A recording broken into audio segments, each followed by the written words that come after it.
morning, everybody. Dadman Walking 55 coming to you live from the U.S. East Coast at 3 minutes after 10. Yes, later than normal for our chill chats, but hey, there is a good reason because we've got a fascinating guest making a return appearance, not just for Fortnite. Of course, his commentary, play-by-play, in that one time with the Daggum Unicorn was still stellar. One of the best broadcast replays ever. This man should actually be on a broadcast announcer on sports because he's a hell of a lot better than anybody we got on TV these days. Not over dramatic and not fake. Uh, I just want to say hello to everybody. Hope y'all can stay. Hope y'all really are prepared for this one because there is a lot of stuff in the state of Alaska, a state that very few people will see in their lifetime. You wonder, well, what's in Alaska? Well, listen, I am the history nerd. I'm the history geek. The Aleutian Islands have had some role viewed as strategically important by some in the Japanese military and the U.S. military in World War II. It's one that was sold from Russia to the U.S. So much there that we hope to learn about, but the geography is amazing. You're going to hear about stories with that too tonight. Hopefully, if you're not familiar with Jeff, you may remember him from a fortnight. Like I said, you may remember him too from when we had the Alaska. I think about a year around Christmas, we did Christmas in Alaska with him. So hey, sit back, relax. Feel free to ask some questions along the way. We'll take them and see what we can do as we can answer and address them. So we've got 9 people already. Make sure you hit that follow. Yes, thank you. Right there. There you go. Thank you, Jess. And folks, make sure you hit that like button. Make sure you subscribe on the YouTube side. We're trying to beat the algorithm to get back up to, well, let's get to 680 and do it for once. And maybe we'll keep going. But hey, also subscribe to the missus. You're going to want to check this guy's content out too a little bit later. But before I introduce the chat, let me go ahead. The long introduction is now complete after a couple minutes. But now that we made him feel completely awkward and everything else, we'll see what he comes up with.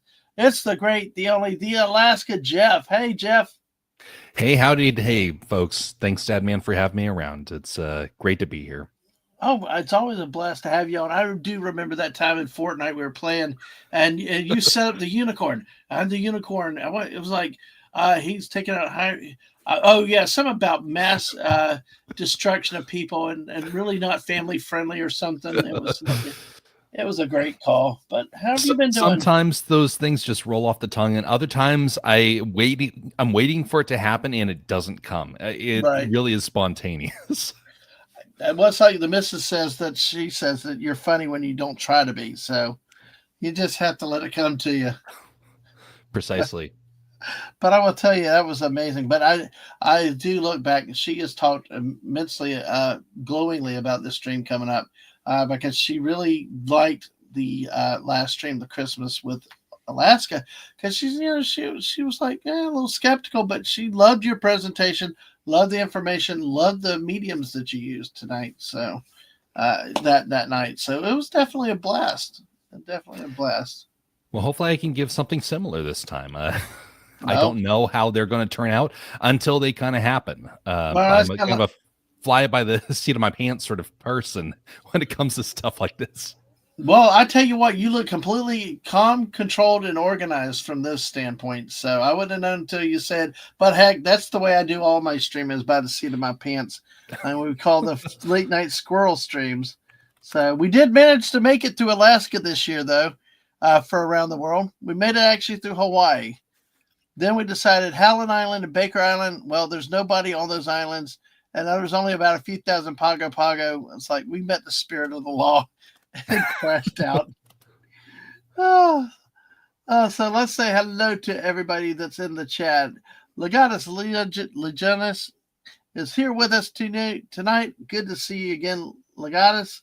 Mrs. is here. Hey, she's excited for the show to start. She's probably like, quit talking, get to the stuff. Get on with it, like in Monty Python and the Holy Grail. Get on with it. Fallout Dave is here. Good to see you, Fun Dave. Jess, well, you know who this person is. Mod extraordinaire, one of the nicest, sweetest human beings you will ever find everywhere, anywhere. Also, the reason how come I found you in your community. I remember that because I think it was a Fortnite connection, maybe, or was it his? Well, it was early on when I was unsure of kind of places to find like-minded people, and she said, "Oh, these folks over here, Dadman is a very similar sort of mindset to you." And it's like, okay, well, got to go over and pay a visit, and so that connection happened because of Jess. Absolutely, and now she's my dealer when it comes to memes. Well, actually, not memes, food pictures. If it comes out through at Walmart, she's sending it, and it's or White Castle. So she sent me something the other night of a friggin' 100. Called it a cravings crate from White Castle, where it's like 100 White Castle burgers. Of course, they didn't list the price because I mean, you should have seen the 30 and 40 packs. That was expensive. They were afraid to tell people the real price for 100.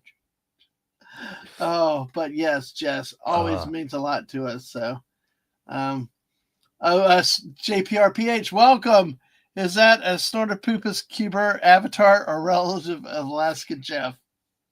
Probably a close cousin up there, even the Snorty that's in it. So let's see. Hopefully I don't miss anybody. Bowsette, hello to you, Bowsette. Good to see you tonight. Sashi, greetings. Hopefully you are able to listen a lot. And I'm sure you're at work today. Hey, but great to see you as always. Let's see. Oh, Sashi's asking, are we talking about the land of Cassius Clay negotiated from Russia? I think that's the wrong Clay. But Sashi's always got a thing. Ticket to Ride. Oh, Ticket to Ride, Jess remembers. I think maybe he came in when I was doing one of those and we talked and then we went from there. But yeah, I don't know how she remembers all this stuff, you know? It's got a steel trap for a memory. Does she do you playing Fortnite with you like Jeff to your left? No, your other left, Jeff. Did she ever do Where's that? The zero? Yeah. She's always doing that when we're playing. She's like, Dad, man, your left. No, behind you. No, the other left. It's always great, but yes. Yeah, she has been a regular over on the streams I've done as well, and she's always a great participant and puts up with a lot of shenanigans on my side. Oh well, yes, she did. Oh yeah, Jess. Oh my gosh, she remembers it all. We might have to invite her on. You both like the game Ticket to Ride, so she kept saying you had to talk. That in history. Yeah, and then afterwards, then she mentioned about Axis and Allies. Yes, yes, exactly. Yep, I got to get back to playing that again if I can have time. You know. It is a long game, unfortunately. Well, unless you play the Axis and you just roll over the Soviet Union, and it's pretty much over then. But hey, I still say the computer program cheats. But nothing like in real life. You get all these fours and you roll sixes all the time. It's like if I was playing Yahtzee, I'd be happy, but that's okay. Yeah, sometimes I'm certain that dice are loaded. And I've played a couple of times with actual dice where I'm like, this feels like the casting of lots. It is too coincidental that these numbers would appear. Yeah, I'm right there with you. Well, folks, we're about to get started. We're 10 minutes in the show. Make sure you've hit that like button, subscribe, share out the stream if you don't mind. This is going to be exciting. We're not sure how long it's going to go, but sit back, relax. There's a lot of information, and if you have to leave, do come back and watch it more later because there's going to be a ton of information that's in out there tonight. And Sashi said there's a rough-looking engine cowling behind Jeff. I was, of course, talking about the politician, not the boxer. Yes, I love that engine. Is that a seaplane engine or a peak? This is a yes, I do believe this is a seaplane. I did not double check the actual class of aircraft that it was before I put it in the background, mostly because the image online was not very clear about it, but I recognized the cockpit enough to know the era that it came from. Yep. Okay. And I just noticed, which would be very fitting if it was a seaplane, because that was very instrumental in the Aleutians. Absolutely. And we're going to learn more about it because I'm sitting here looking at the graphic that I have, the wallpaper, Akutan. I think with the event of the bombing of Dutch Harbor, I won't steal Jeff's thunder. Talk about that a little bit later. I always find it fascinating with the name Unalaska also. And it's island. It's like, hey, you got to have some humor. But speaking of humor, let's take a look. I found 2 memes. That's all I could find of Aleutian Island memes. But these are not too bad. I thought I saw my eye doctor on an Alaskan island, but it was just an optical illusion.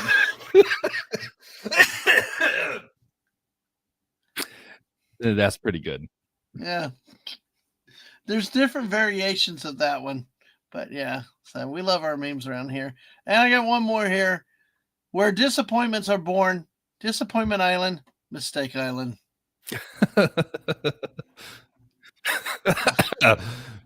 That's actually you got to wonder how some of these islands get their names. Usually it happened as a result of the captain either having something happen to them, or sometimes they get frustrated, or maybe they had something wonderful take place, or somebody had a sandwich and decided to call it after that. I do find the naming of islands fascinating. Oh, absolutely. Absolutely. All right. Well, that's all that I could find with the memes that were directly Aleutian. Like I said, there's a couple variations of the fry and the optical illusion. But hey, let me go ahead and I'll turn it over to Jeff. Jeff's going to take us on a tour of the Aleutian Islands. We'll look at the geography, and the history, and maybe a lot more, whatever he has. Jeff said 10 minutes isn't bad for either of us. By the way, Dadman, I know I've mentioned it before, but have you looked into Tundra Comics? No, I do not. I've not had a chance this year. They are Tundra hilarious. And they are all about Northwestern humor. I've been told I give Midwestern goodbyes, but I've not heard of Northwestern humor. So, but what is it seems like be up your alley. Okay, we'll have to check it out. I have to look up what Northwestern humor is, though. Well, it'll be we'll actually start with one of those, actually. Okay, cool. Let's go for it. Let me know when you're ready for me to bring up the screen. We're ready. All right, here we go. This is that. Yeah. This tends to be Tundra Comics tend to be a little bit edgier out there, but there's some absolutely hilarious ones out there as well. Don't worry, buddy. I got the net. You gotta save the fish first and foremost. Priorities, man. Priorities. About that accurate. That's nice. That's nice. But anyway, yeah. If you will, join me on a journey through the Aleutians. I hope you brought your parka with you. Oh, yeah, we got parkas, we got fur. Although Snorpoopus always fights to keep all the ladies off his fur. So before you start, let me ask you one quick question. I'll sit back and shut up because I know people want to hear you talk. Is that what is the range of elevation? I mean, because of course it's coastal in some areas, so it will be at sea level. But what's the type of range? And you may address it as you talk about the geology of the islands. So the elevation around here is huge. The islands out in the islands in the Aleutians are tall, but they're not nearly as tall as some of the other mountains here in Alaska. Most of our tallest mountains are part of the Alaska Ridge or surrounding mountains, like Mount McKinley, for example, is part of the Alaska Ridge. Okay. Mount McKinley stands at an elevation. I just double checked this number so I get this correct. It is an elevation of 20,310 feet. Wow.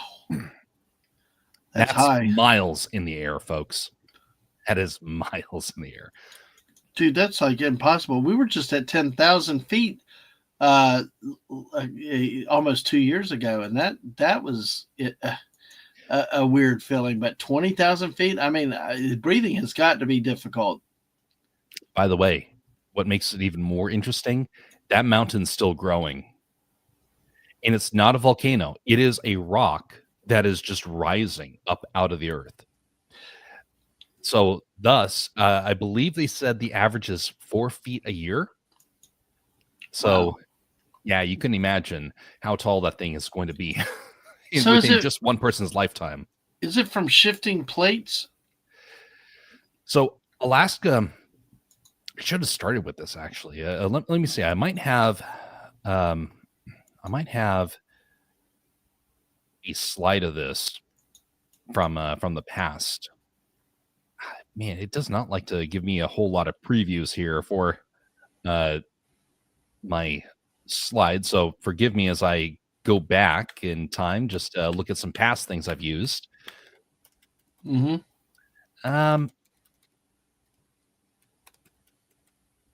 Nope. I don't, but by the way, there's Snortopupus's family. Be sure to wave to them. They love to visit you on your submarine, so be sure to. Oh, yes. Be careful. Hello, lemon pie. Hey. By the way, I think I saw the picture of one of them like looking right into the periscope one time. Yes. This, by the way, is what adventurers first came across when they came to Alaska. A giant wall of ice that reached above the mast of their ships. We have no idea at what point this wall of ice disappeared, but it was within the 17 to 1800s that this wall of ice disappeared.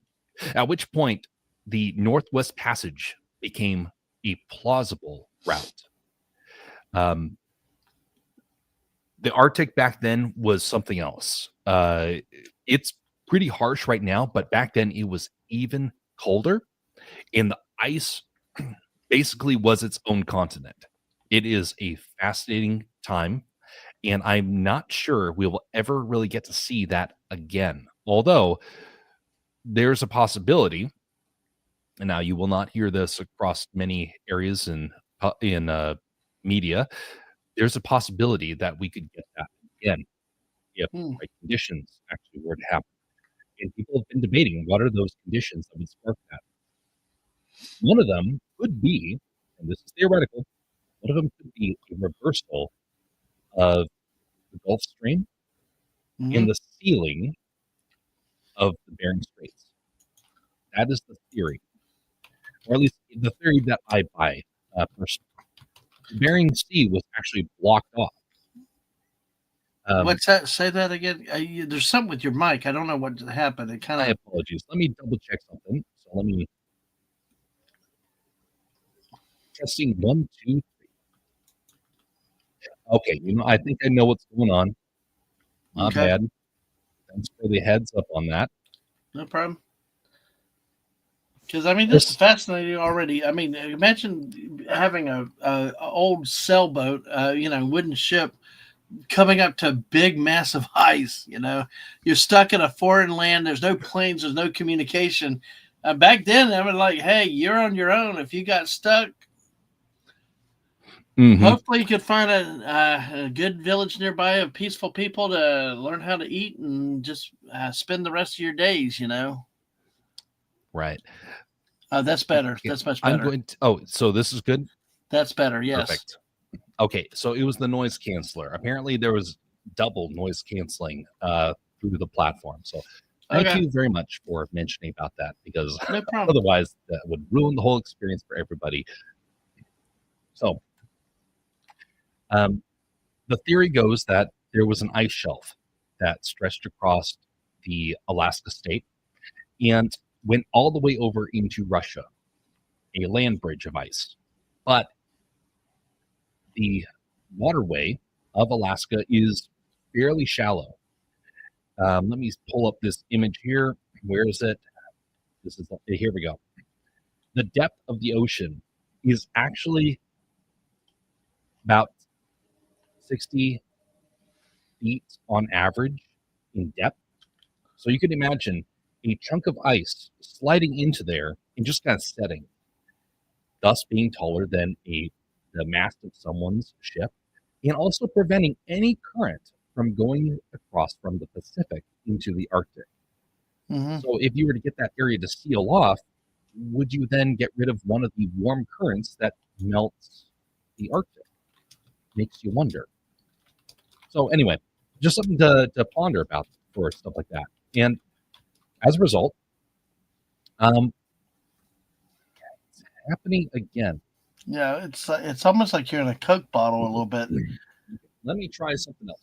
Okay. I'm gonna try a couple things here because we don't want to have this be a. Oh, here we go. Here we go. All right, we're going to try this. How's this sounding? That's much better. Yes. Okay, so another button you have to press: echo cancellation. So yes. Be sure to mention if that happens again. Oh, is that on the StreamYard side or your computer settings? On the StreamYard side. Yeah, I know. I realized the other day that people can just stream from you while you're streaming unless you turn off a little button. It's like, like holy crap! Oh, I didn't realize I was going to 5 channels, but hey, it's there are buttons everywhere that serve a purpose on StreamYard. So okay, so hopefully we figured out the second time. I think it's much better. So if you want to go back to the 60, you were saying the land bridge at about on average the depth was like 60 feet. That is what it currently is, a 60-foot depth for the ocean. So when you go to the area between Alaska and Russia, people have proposed having a bridge. Now, not anymore because politics has kind of changed a lot of people's perception, and the war has definitely made tensions strained. But it was theorized that you could actually have a bridge, and this is why it was possible. Maybe not plausible, but it was somewhat possible once upon a time to actually have a bridge. Now you'd have to have massive maintenance on it, but when you're working with the depth that small, you can actually have an actual bridge. Kind of an interesting thought. Oh yeah, yeah. But anyway, it'd be no different than crossing our rivers in the States. You know, you could actually swim across the this area pretty easily. But the one thing you have to be aware of is the current. The current is strong. It's basically stepping into a river in most times of the year. You can walk across it in the winter. I mean, it's frozen pretty well. You can land planes on it. You can drive on it. And as a result, it served as the barrier between the U.S. and Russia. We got the small Diomede Islands, and Russia got the big Diomede Island. Now, interestingly enough, there was a population on both of them. And why are we starting up here? Because this is actually actually crucial to understanding the rest of the island chains in Alaska. So we drew a line right down the middle, and the native population on our side is still there today. The native population on the Russian side is gone. And they had the bigger population. So it kind of is a contrast of two different approaches to the Arctic. Russia, if you were to look at the Russian side, there is very few villages. We have villages all along the coast, and they all preserve their culture. And so if you hear about tensions in Alaska, you have to take that into consideration. Things could have been way different. Russia sold us Alaska because they didn't have a plan for what to do if Britain decided that they wanted to annex it after the Crimean War. So they're like, hey, give it to the Americans. That way, because they fought two wars, the British and the Americans, obviously they'll make more tensions. And it actually proved to be a bonding point for us in Canada. So it backfired in that sense. We got immense resources from it, and it proved to be incredibly, incredibly strategic. And we found out how strategic it was in the Aleutians. Now, the Aleutians are about as bad of weather as you can get. You see a pretty nice picture here. It's beautiful. That's not what the Aleutians look like most of the time. It's either covered with snow and ice, or it is windy, and it is foul weather. It's actually very tough to live out there. But it is still very beautiful. Now, there are not a lot of trees out here. And a lot of areas have sheer cliffs that reach up into the sky, reach up into the heavens, and birds are on top and nobody's set foot on them. There are some islands out there like that. That is not the vast majority of them, but some of them once had people, and they no longer do. And it is either within living memory or some of it is thousands of years old, and we have no idea who the people were that lived there prior. But there are a couple of islands like that. You will have a variety of wildlife out there. It's not as diverse as you will find here on the mainland. You will find a couple of foxes, primarily Arctic foxes, which, by the way, Arctic foxes, this is not an Arctic fox, by the way, but an Arctic fox tends to be black in the summer and white in the winter. Not the nicest fox to come across. When you're thinking of creatures that would make nice pets, this one would make a decent pet. I mean, you have to train a lot, but an Arctic fox, no, it is a bit of a mean critter, and is very quite the opportunist, and will even result in cannibalism if there is the need. There are tons of seal, and there are some other mammals out there that have been forgotten to history. And some of them that are super, super rare and are making a comeback. Over on the eastern side, you will find brown bear. They're not going to be as common once you get past places like Unalaska, but they do go back and forth between the islands on the rare occasion. But once you get out further into the Aleutians, the weather's so bad, nothing's going to cross those waters unless it is frozen. You have birds galore, and eagles are out there as well, but you're typically going to have ocean birds. You're going to have quite the range of bird populations out there, and of which I could go on a list of maybe about 100 different types of birds out there. I saw a chart of them once, and it boggled my mind just how many types are out there. And there's still the chance that there might be some others out there we've not yet fully identified, but have seen like here or there. But upon like closer study, they might be something different. There are things like harbor seals out there as well. And of course, there are whales. Now, the Aleutians have a whole lot of marine life that go across. There are fish galore out there. There are crabs. And when you watch the TV show, Deadliest Catch, many times they are around the Aleutians. Now, I've not watched the show a whole lot, but I did see a couple of their clips, and it is indeed fascinating. Some of the risky conditions they will go through to get some of their fish. And that's just how valuable that stuff is. If you want to get high quality seafood, Alaska is the place to find it.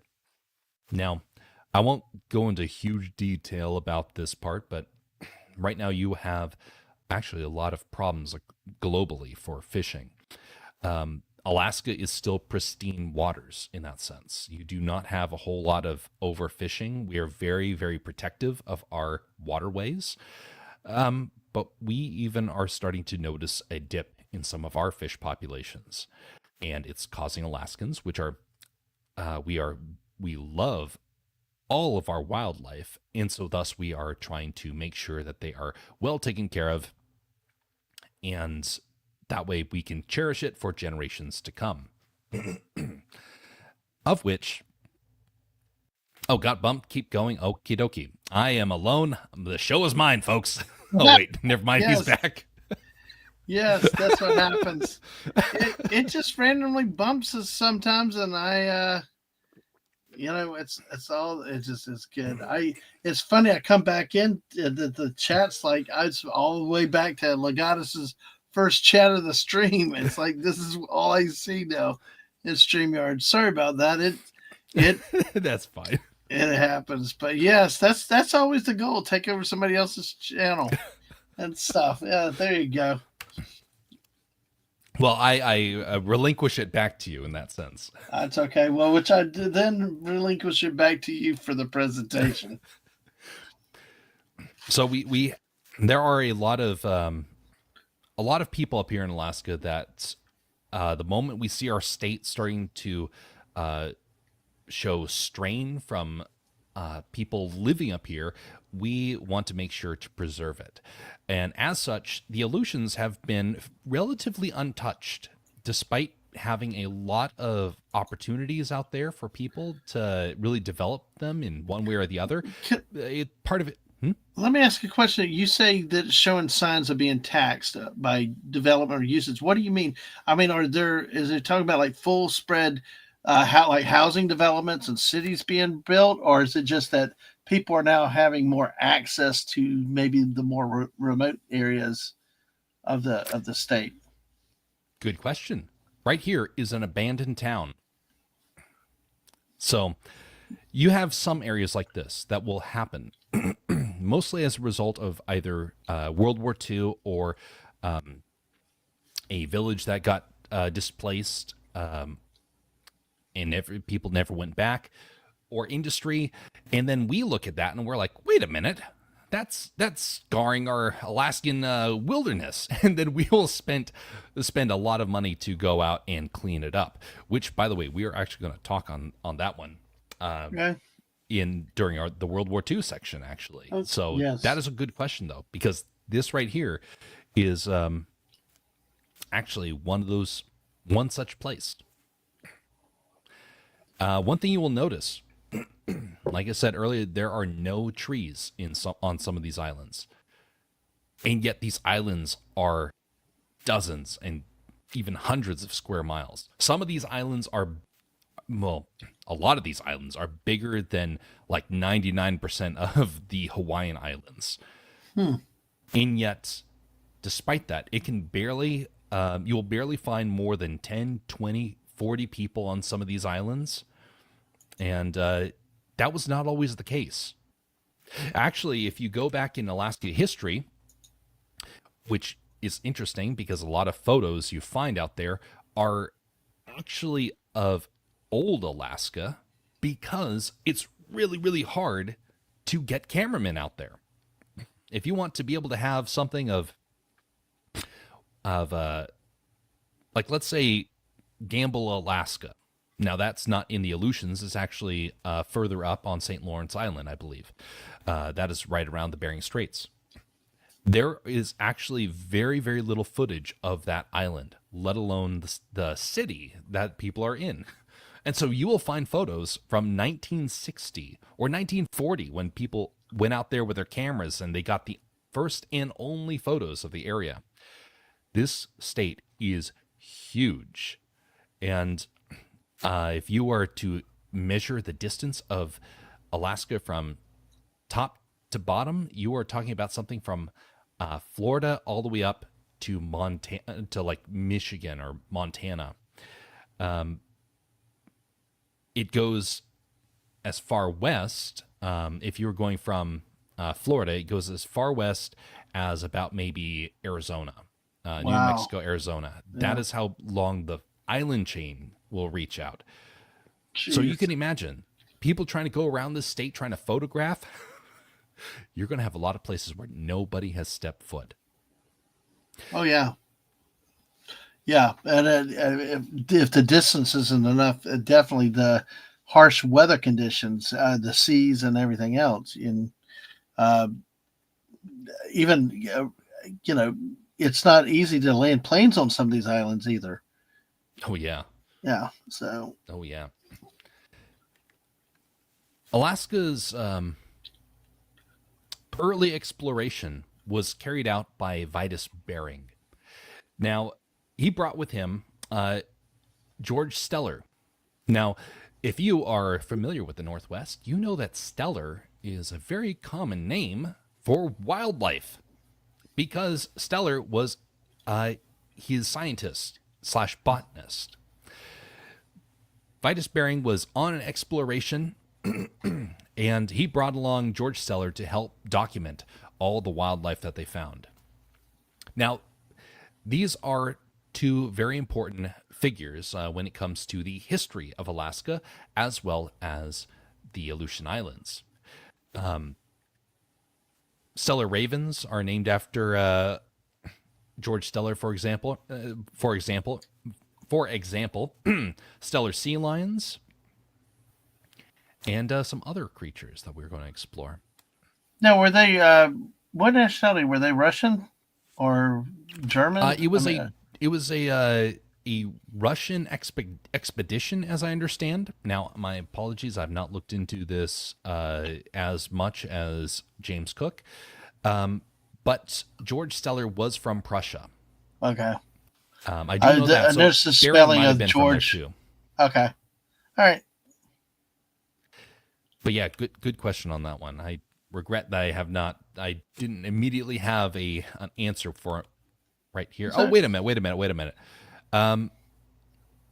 Okay, wait just a second. Maybe I did put something here. Oh, I forgot to mention, this was in the early 1700s that this took place.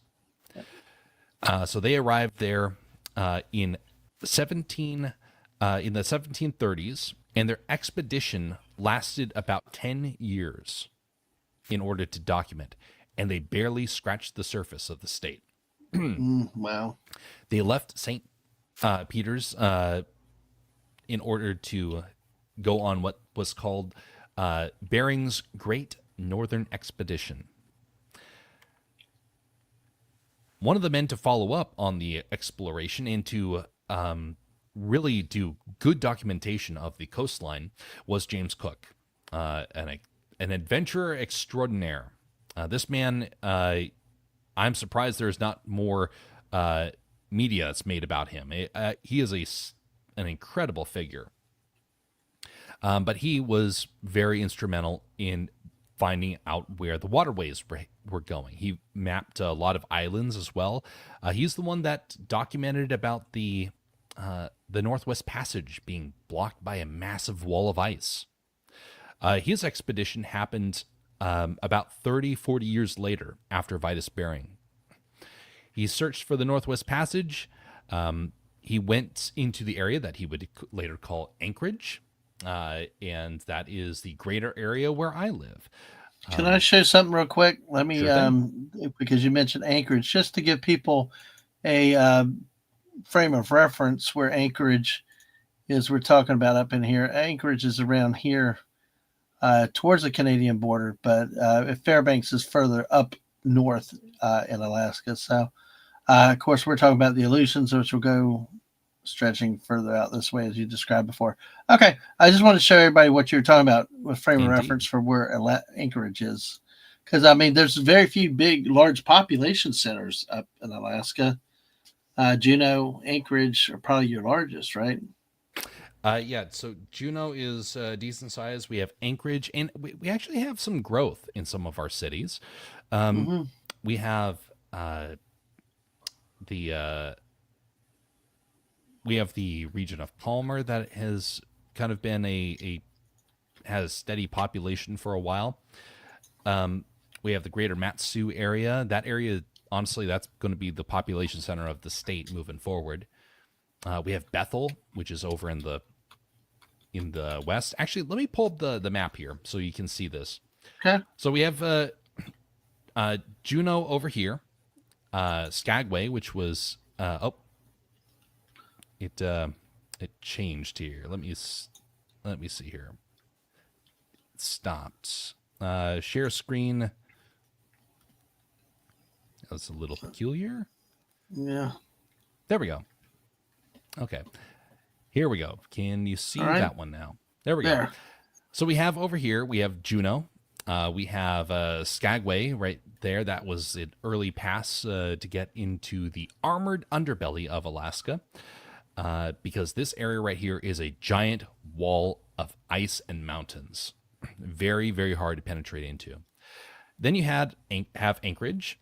There's Wasilla. That's going to be a population center of the future. You have Soldotna down here. That is a fast-growing area. By the way, if you like Alaska, but you're not fond of like super cold winters, Kenai tends to be a pretty popular place for people. You kind of get a little bit of everything, and it is growing fast. We have some of the areas out here. These tend not to be as popular of locations to be in, but they're trying to grow the communities out here. And then, of course, you have places like Nome. You have Barrow up here at the top, which, interestingly enough, is not really appearing on the map. There, now it is. You have Prudhoe Bay, where you have all the oil and whatnot. Then you have down here, where we will begin our journey from Kodiak. Now, we're not going to cover Kodiak because Kodiak isn't really technically a part of this island chain, though it very well could be argued that it is. We're actually going to start, and let me see, hopefully this doesn't change the window here. We're going to start with the Chemagen Islands. Now, the Chemagen Islands, let me help by putting a pinpoint on here, are right here. Now, this is where I would personally argue the chain kind of begins. And this is actually where Vitus Bering and George Steller actually have our first appearance in our story. The island was named so because during their adventure, one of their crew members perished on this island. And so thus they named it after him. Nikita Chemagen. And he was buried on the northern part of the island. Now, this island here is kind of interesting. Each of these islands kind of has something unique that stands out. None of the islands are really the same in one way, shape, or form. There's always something that makes it unique. And for this one, it is the presence of petrified forests that are in the north of the island. You'll find a couple of stumps that are around there, and as I understand, none of the other islands really have this, which is interesting to think about because a lot of these islands don't have trees. So to have large trees that are petrified raises a lot of questions.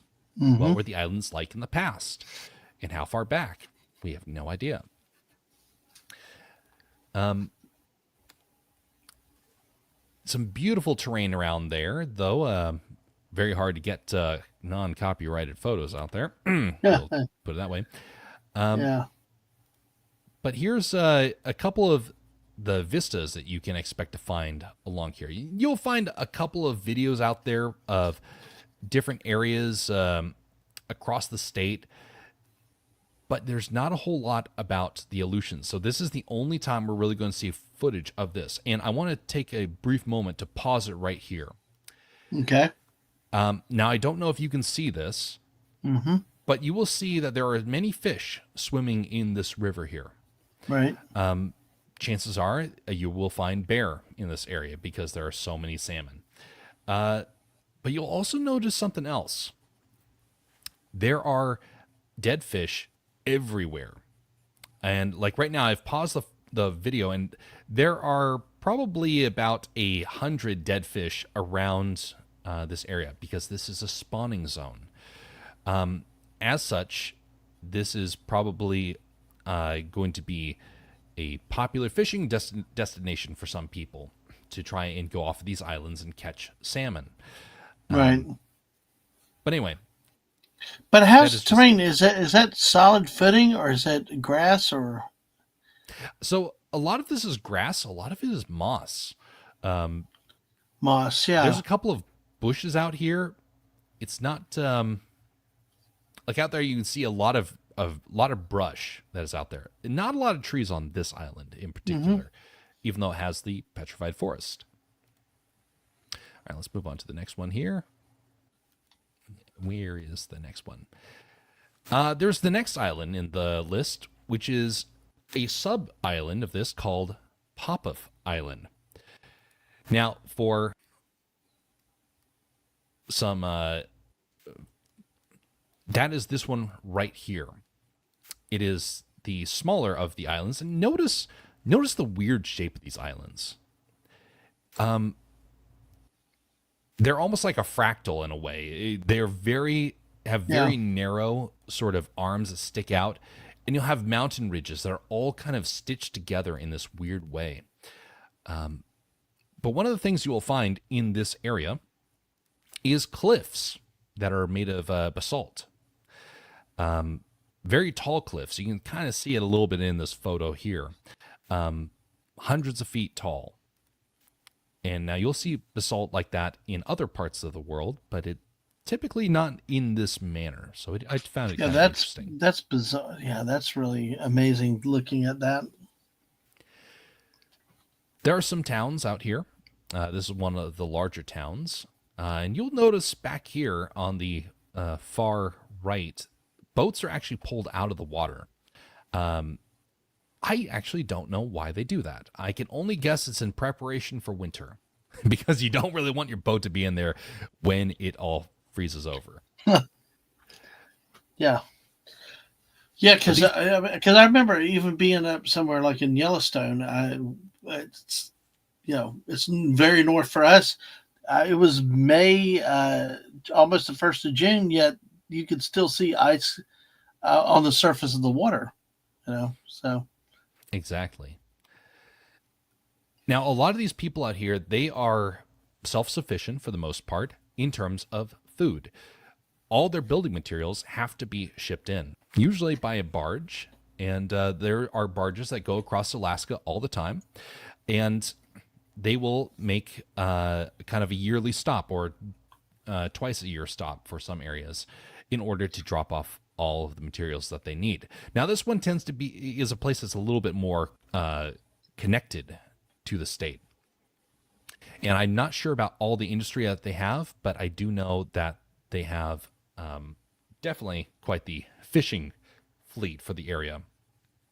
Probably has to do with all the salmon that were in that river. Yep. The next one in the island chain is Nagai Island.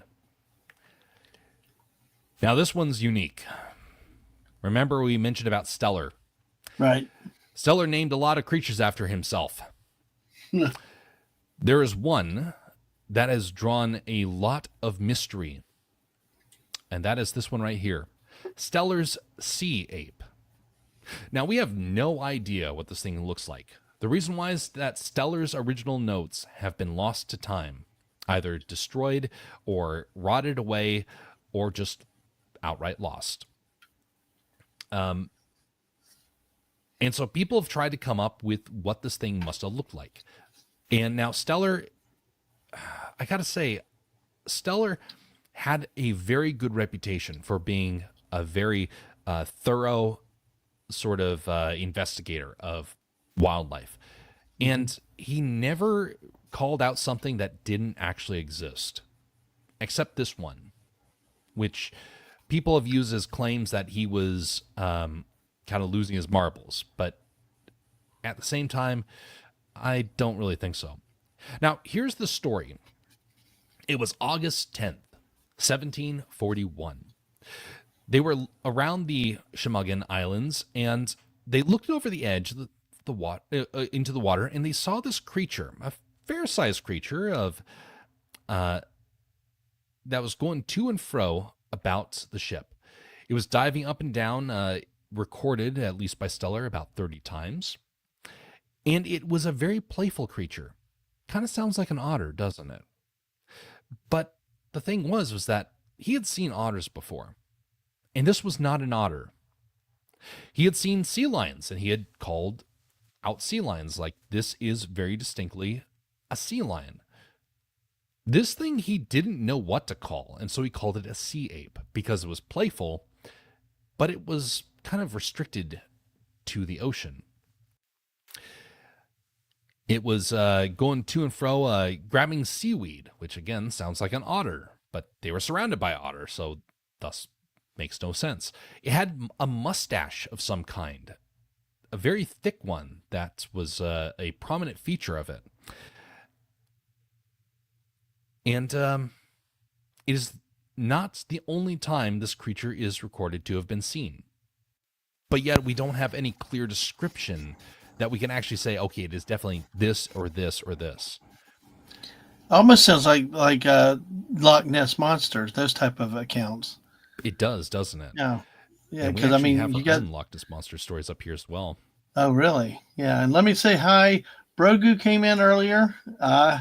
Good to see you, Brogu, and Gen X. CA, oh, that's JT.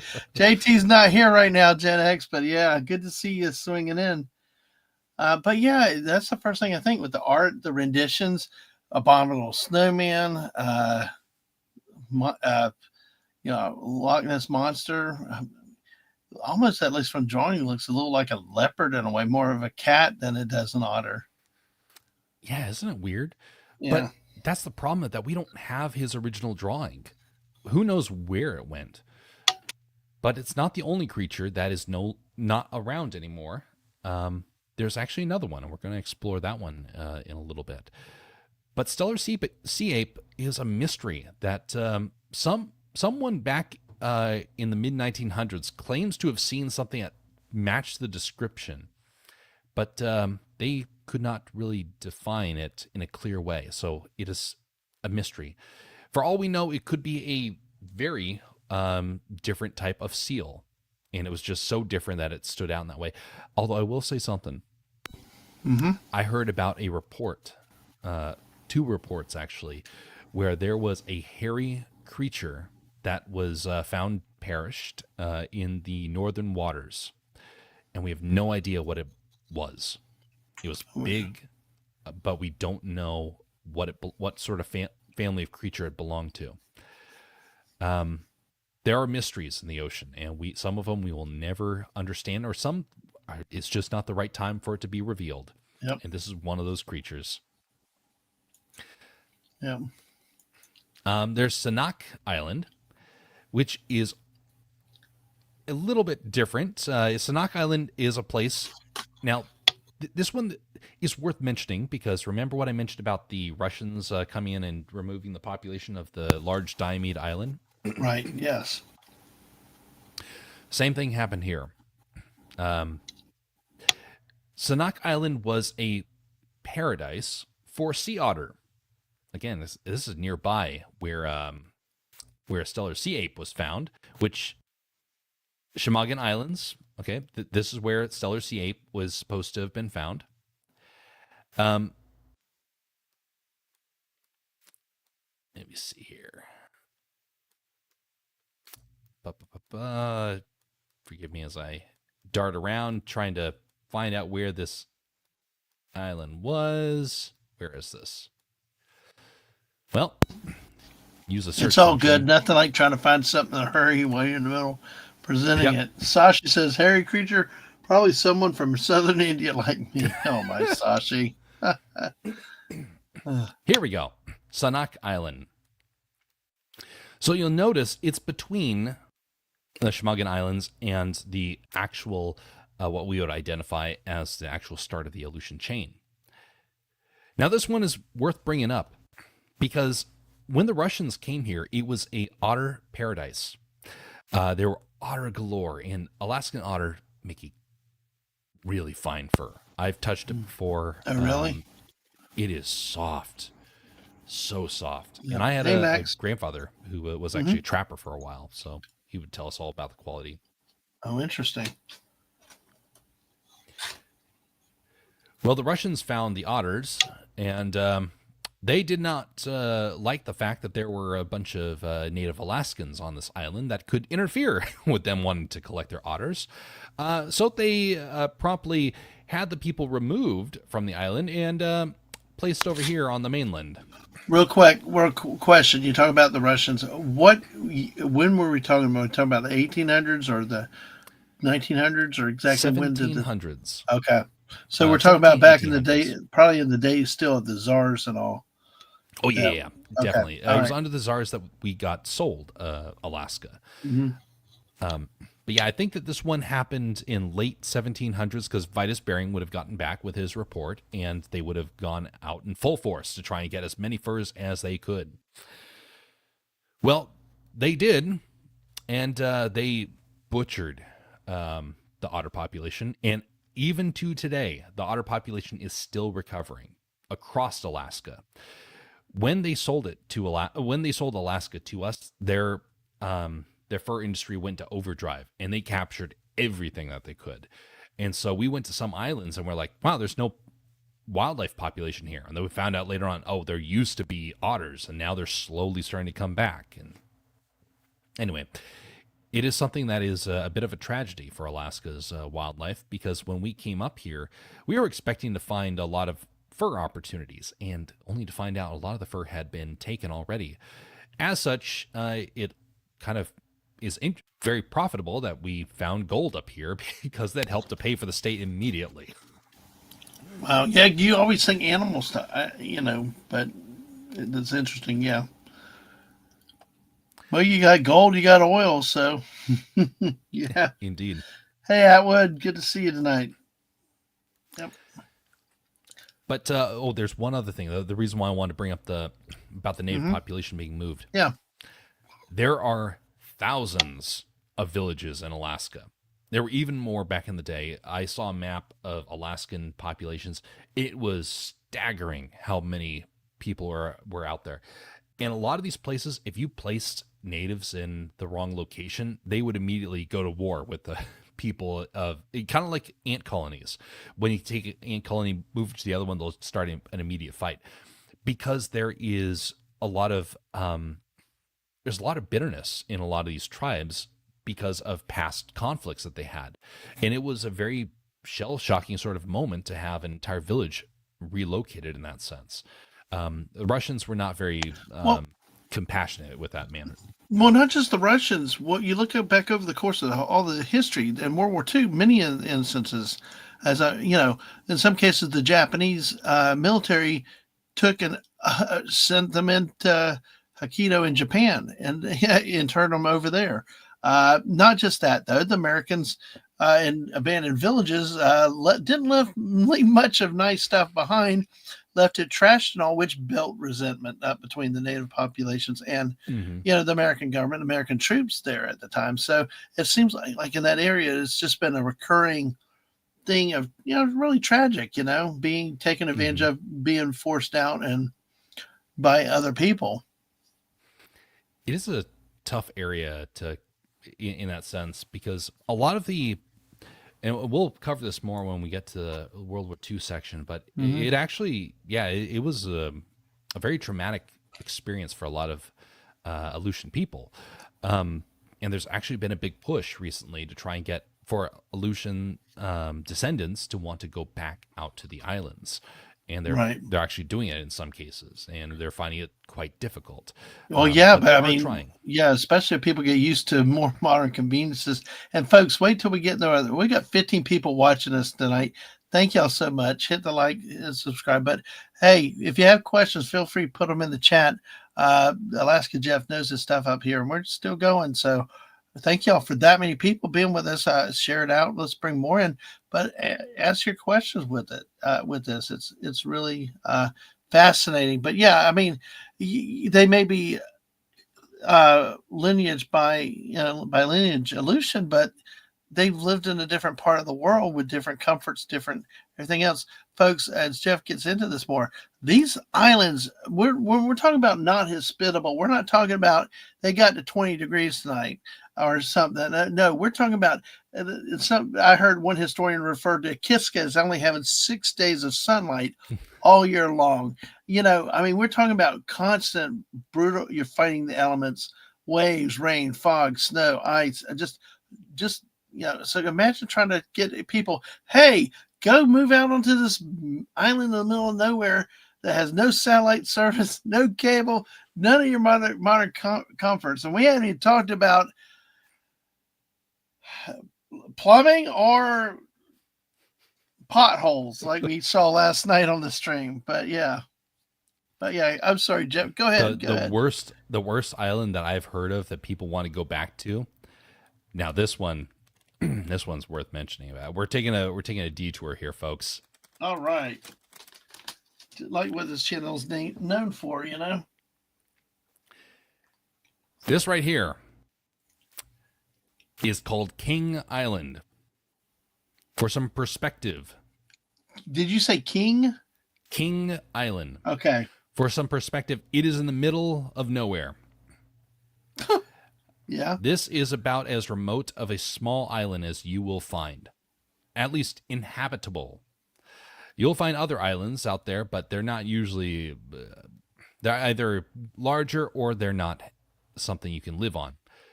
King Island, I've actually shown this picture to you in the past. I don't have one immediately here, but this is worth showing. Okay, let me bring this Tundra comic over here and convert it over to King Island, Alaska. Because people are trying to go back out to King Island. This...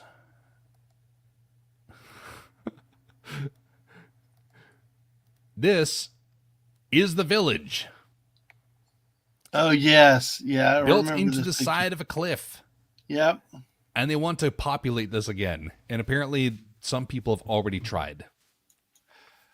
Whaling hub, as I understand. And so I don't think it's really going to work. But some people, they're determined. And so we will see as time goes on if they're successful.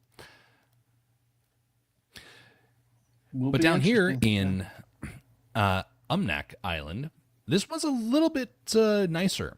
It had 22 villages when the Russians first arrived in the 1700s. We have somebody, Balzette, remembers hearing about King Island. So, hey. Perfect. All right. Somebody was paying attention back in the olden days.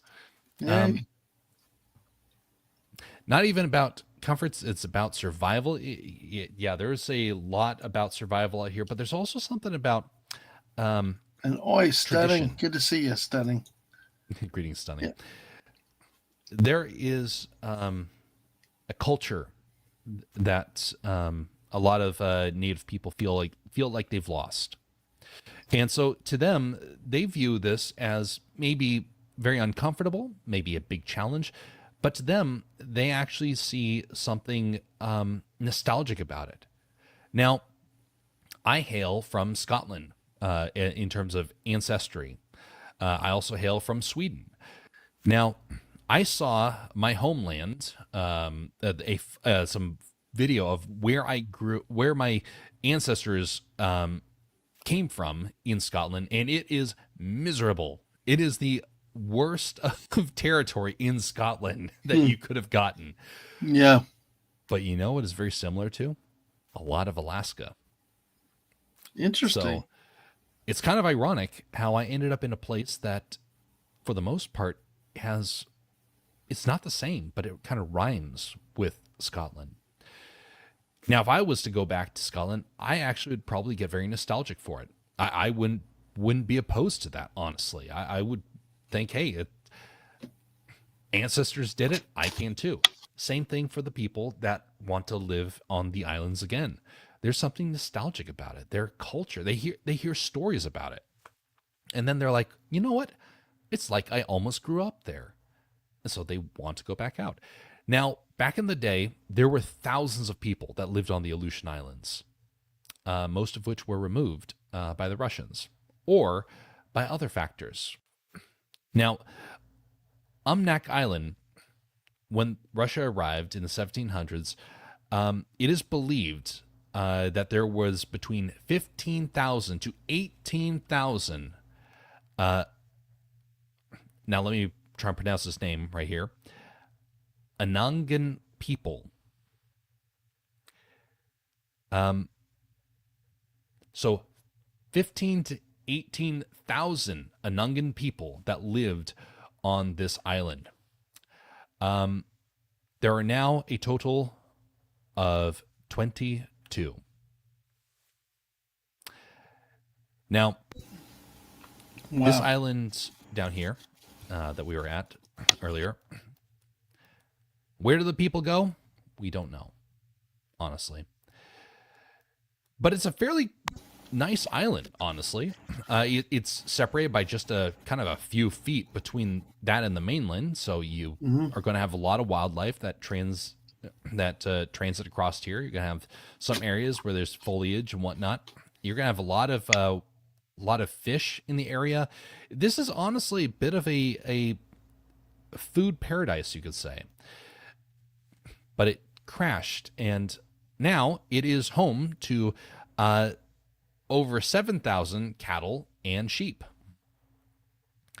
There are no trees, and they use geothermal heat to cook their food with.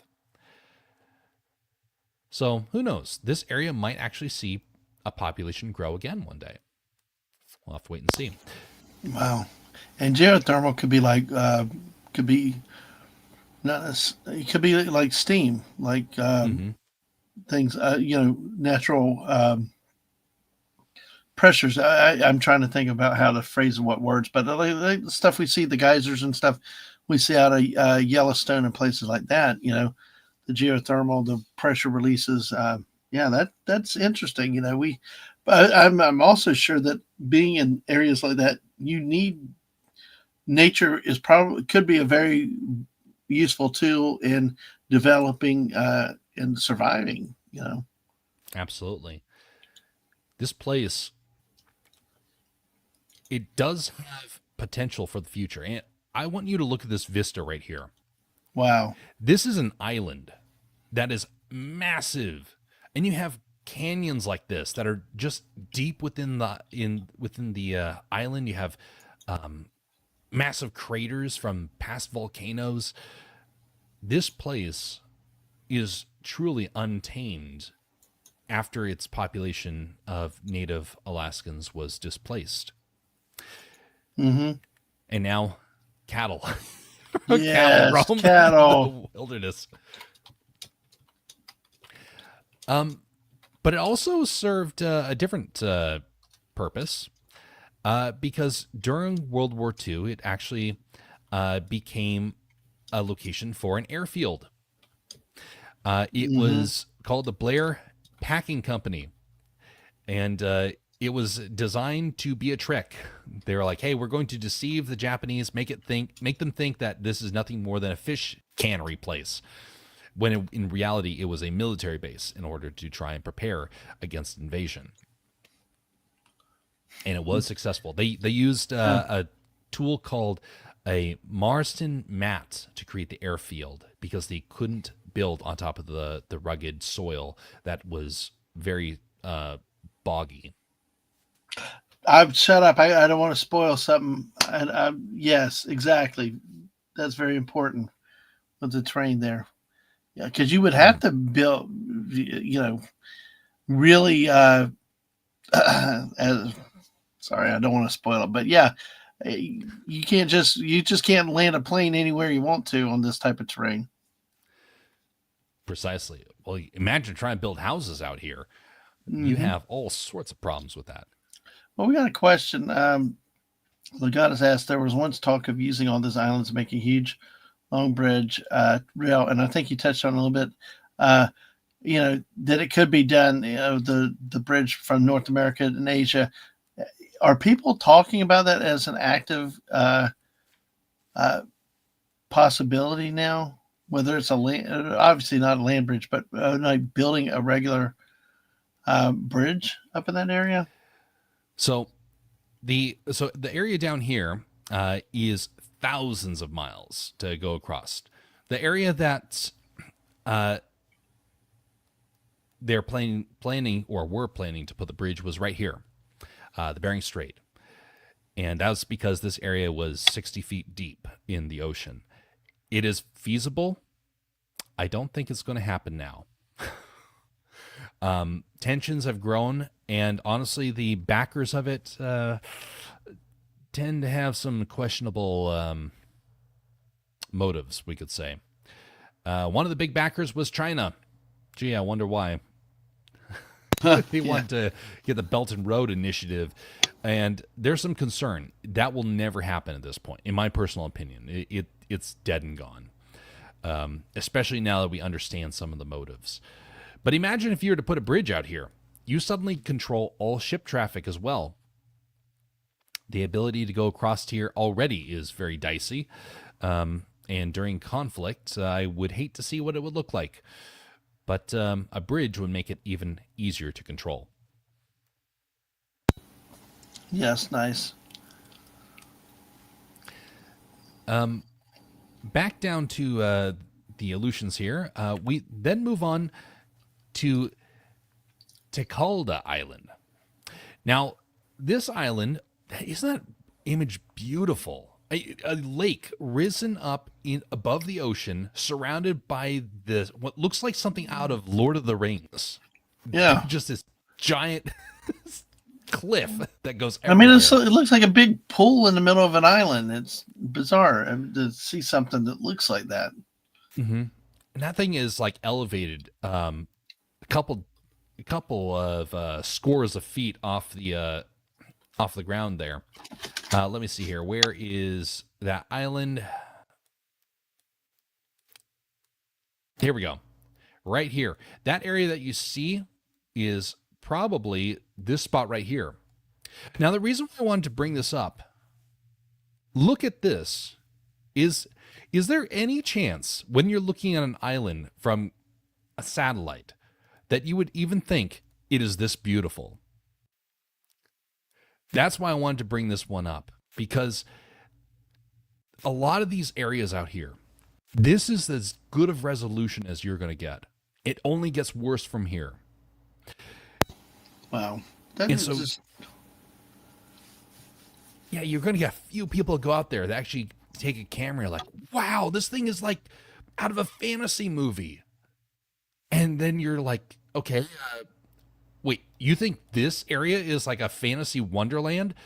Nah, that couldn't possibly be the case. An island that is out in the middle of nowhere. And it's true. I have no idea how many beautiful, stunning vistas are like this, because the internet doesn't possess those images. It would be fascinating to have a crew document every last island in full detail. But to my knowledge, nobody has done it. That would be a neat idea, a neat task, but who's going to pay for it? Precisely. And that's the thing is, philanthropy just goes so far before even they want to make some money. Interesting little thing to note, and this is another reason why I want to bring up this island. Mm-hmm. A lot of what we know of the greater Bering Sea area was documented for decades, primarily by Walt Disney. So the Walt Disney Company sent out a crew to film stuff, and they made a very bad documentary that has been torn to shreds about Alaska because they forced lemmings off of a cliff in order to make drama for Alaska. Oh, don't be a lemming. That story comes from this bad Alaskan documentary that they created, which we can't show because it would be copyrighted. But they literally were scaring lemmings to jump off a cliff into the ocean so they could make a story about it. And that's where we get that reference. But it happened along here, and because no one had the cameras to go out and film, we never got verification until the modern day that it was fake. Yeah. Oh. But anyway, that's why this island stands out. It's nothing. There's one more thing though that I do want to bring up. Now, it's kind of weird that this little tiny island would have multiple points, but there's also a legend on here. So Russian missionaries came over to the Aleutian Islands, and you will see multiple times. You'll see little Russian Orthodox churches in the background of these images, because it took the islands by storm. Now, a Russian missionary went to a village. Now, there are 3 villages that were on this island once upon a time. As I understand, there are no villages anymore.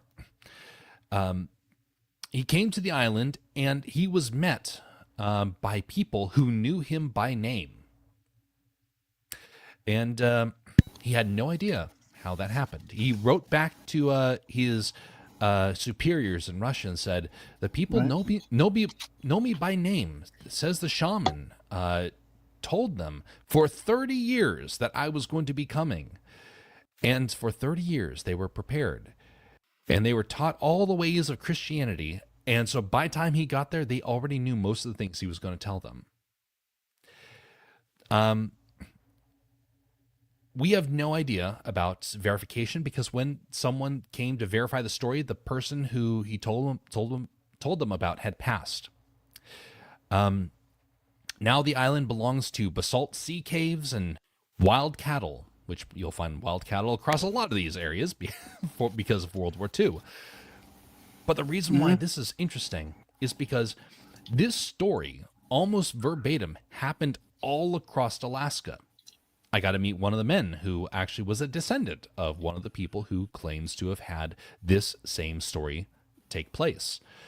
Now, it's kind of hard to prove one way or the other, because a lot of Native Alaskans, they will mention stories as fact, and it's kind of hard to prove one way or the other. And they'll mention things like, "Oh, my grandfather saw a mammoth," for example. And then you say, "Wait, your grandfather did?" "Oh, yes." And then you find out in their language, grandfather means anywhere within their generation, going back until like forever. And they don't actually know how many years ago. They just know grandfather, and thus things get kind of confused. There are things like that. So we don't know about the story, how true it is, but there is a culture where the mystical or the extraordinary or the miraculous take place in their communities, and they do not doubt it. And that is part of a Native Alaskan culture. And to challenge that would be a bit of an insult to the people. And so we have to take what they say for face value and say there are some things that we just don't fully understand. And like the missionary, he encountered something where he had no way of describing, of proving one way or the other the story. But if you go across Alaskan villages, you will hear stories like that all over the place.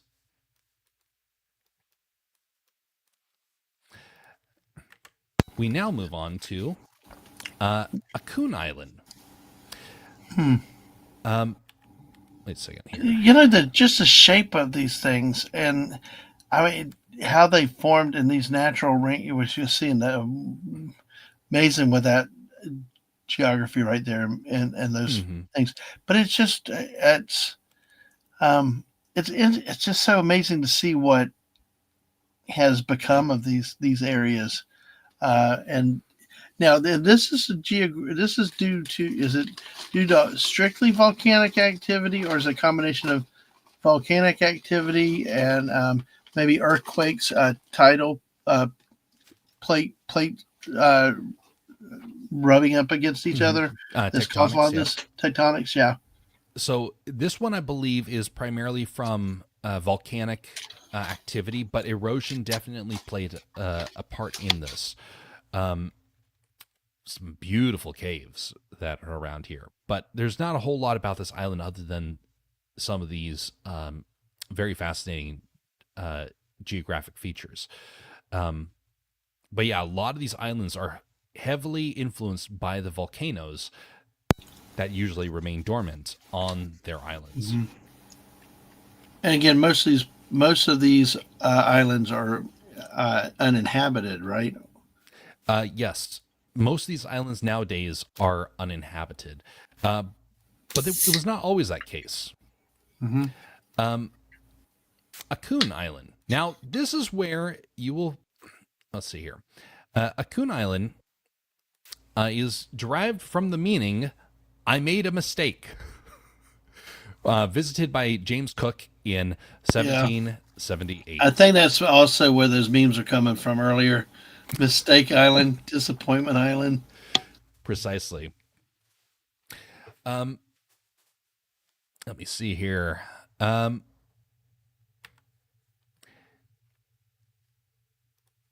So Akun Island has a small-ish population on it, but is more famous because a certain aircraft crashed there. So during World War II, there was a Japanese pilot who got lost in the fog. By the way, we're going to cover that part in a little bit. Weather in Alaska is atrocious, and on his route to try and find the aircraft carrier that he came from, he got lost and he went the wrong way and he ran out of fuel. And he's like, well, there's not many options. I'm going to try and land in this flat spot of land on one of these islands. He flies down low, but Alaska is covered in so much water. There is water galore up here. We are the land of 3 million lakes for a reason. Minnesota. Yeah, no, Minnesota it's a tiny state with a tiny amount of lakes. I'll bet there's 10,000 lakes on this island alone. But he landed, and the mud caught onto the plane and flipped it and killed him. Yes. Oh yeah. Can I jump in here real quick? Oh yeah, absolutely. Because with the accounts that I heard just the other night on one of the podcasts, is basically he had 2 wingmen with him and watching them because it was a backup island for emergency landing, and they were watching to make sure he was okay and witnessed this whole thing. It looked pretty. It looked like a solid, but it wasn't. There was bog. Flipped the plane, like you said, broke his neck in the cockpit, and he, pretty much instant death. And actually, one of the graphics I've just found actually comes up to it. I think that they actually marked the location of where his plane was down on this part of the Akutan Island.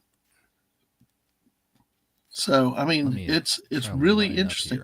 But look at the elevations, though. 3,400 feet, 4,200 feet. I mean, just on this one island, it goes from sea level to way up high. But yeah, there's that's where they marked the actual crash site of that fighter. So it is. I honestly feel very sorry for the fella that he had to deal with that. And we're going to actually go over the Japanese perspective in the war here in just a moment. But this is what he saw. Mm-hmm. It's like, when you look at this, you're like, oh, look, I'm surrounded by mountains. And let me bring it back up there. No, yeah. I'm surrounded by mountains. And this is the one spot I have to actually make that work. And the closer you get, and you realize, oh my goodness, this thing is a giant sponge of water everywhere. There was no chance. Honestly, the best place he could have landed would have been along the coast, trying to hug the coastline like that. That would have been the best spot for him. Yeah, because if you look, I actually have here's another picture. Here's another picture of it. You can see right there where there's water there. There's water, there's bogs. It just, you can see what happened with the aircraft too. So it just, imagine trying to, you get hung up in all that crap. It's like trying to go through a muddy field. You can't do it. So, but yeah, and this is another, like Jeff has here, a famous picture, because this is the first Zero that was captured and brought back, restored, and they used it to dissect it to, and like I said, like the historians I heard said, it was not to do the technology and stuff, but it was to work on tactics, actually. And we're using it to analyze tactics, to develop new tactics in fighting against the Zero, because at the time it was one of the leading fighters in any of the militaries around the world. It's actually a fascinating plane to study. The creator of it was he didn't originally he didn't plan for it to be a weapon, as I understand. He wanted it for like transportation and aerial kind of performances. He found that sort of stuff fascinating. But he actually went over to Germany to study aircraft, and he came up with all these revolutionary ideas. The Japanese mindset of perfection went into this plane. Unfortunately, it also had some terrible weaknesses. Yeah, it did. It, magnesium, other things that basically get close enough, it would go up. I want to show one other quick thing, and then I'll shut up and let Jeff gets back to it, because this is the part where I really geek out. This is one of the pictures, I believe was Dutch Harbor, the raid that they did at Dutch Harbor, I think. This is one of the shots of his aircraft. Oh, you can see how it's leaking the fuel. It took damage, and it couldn't make it back. But this was it was Unauthorized History of the Pacific War is a podcast I follow, and remarkable historians and the work they do. And this was one of the photos that they shared out here on the Akutan pilot. So, but yeah, it's just, there's a lot. And I tell you, this is one of the rare instances we see something from World War II, especially up in this part of the world. There really was not much photo evidence of the war that went on. But I just wanted to show you that, because I was really, when I saw this, really it was good, like, actually. I did not find that. I was looking high and low for photos of this, and that one didn't come across my radar. So it was because of that podcast. The podcast showed it, and I made a mental note to find it the other day, and it's just really, it's amazing. But like you said, what they accounted to, and I know that they did more research than I've done, was that the two wingmen were kind of keeping an eye on the buddy. It sounded like they were all going to land, but the other two at the last second saw what they were going to be landing in and pulled off.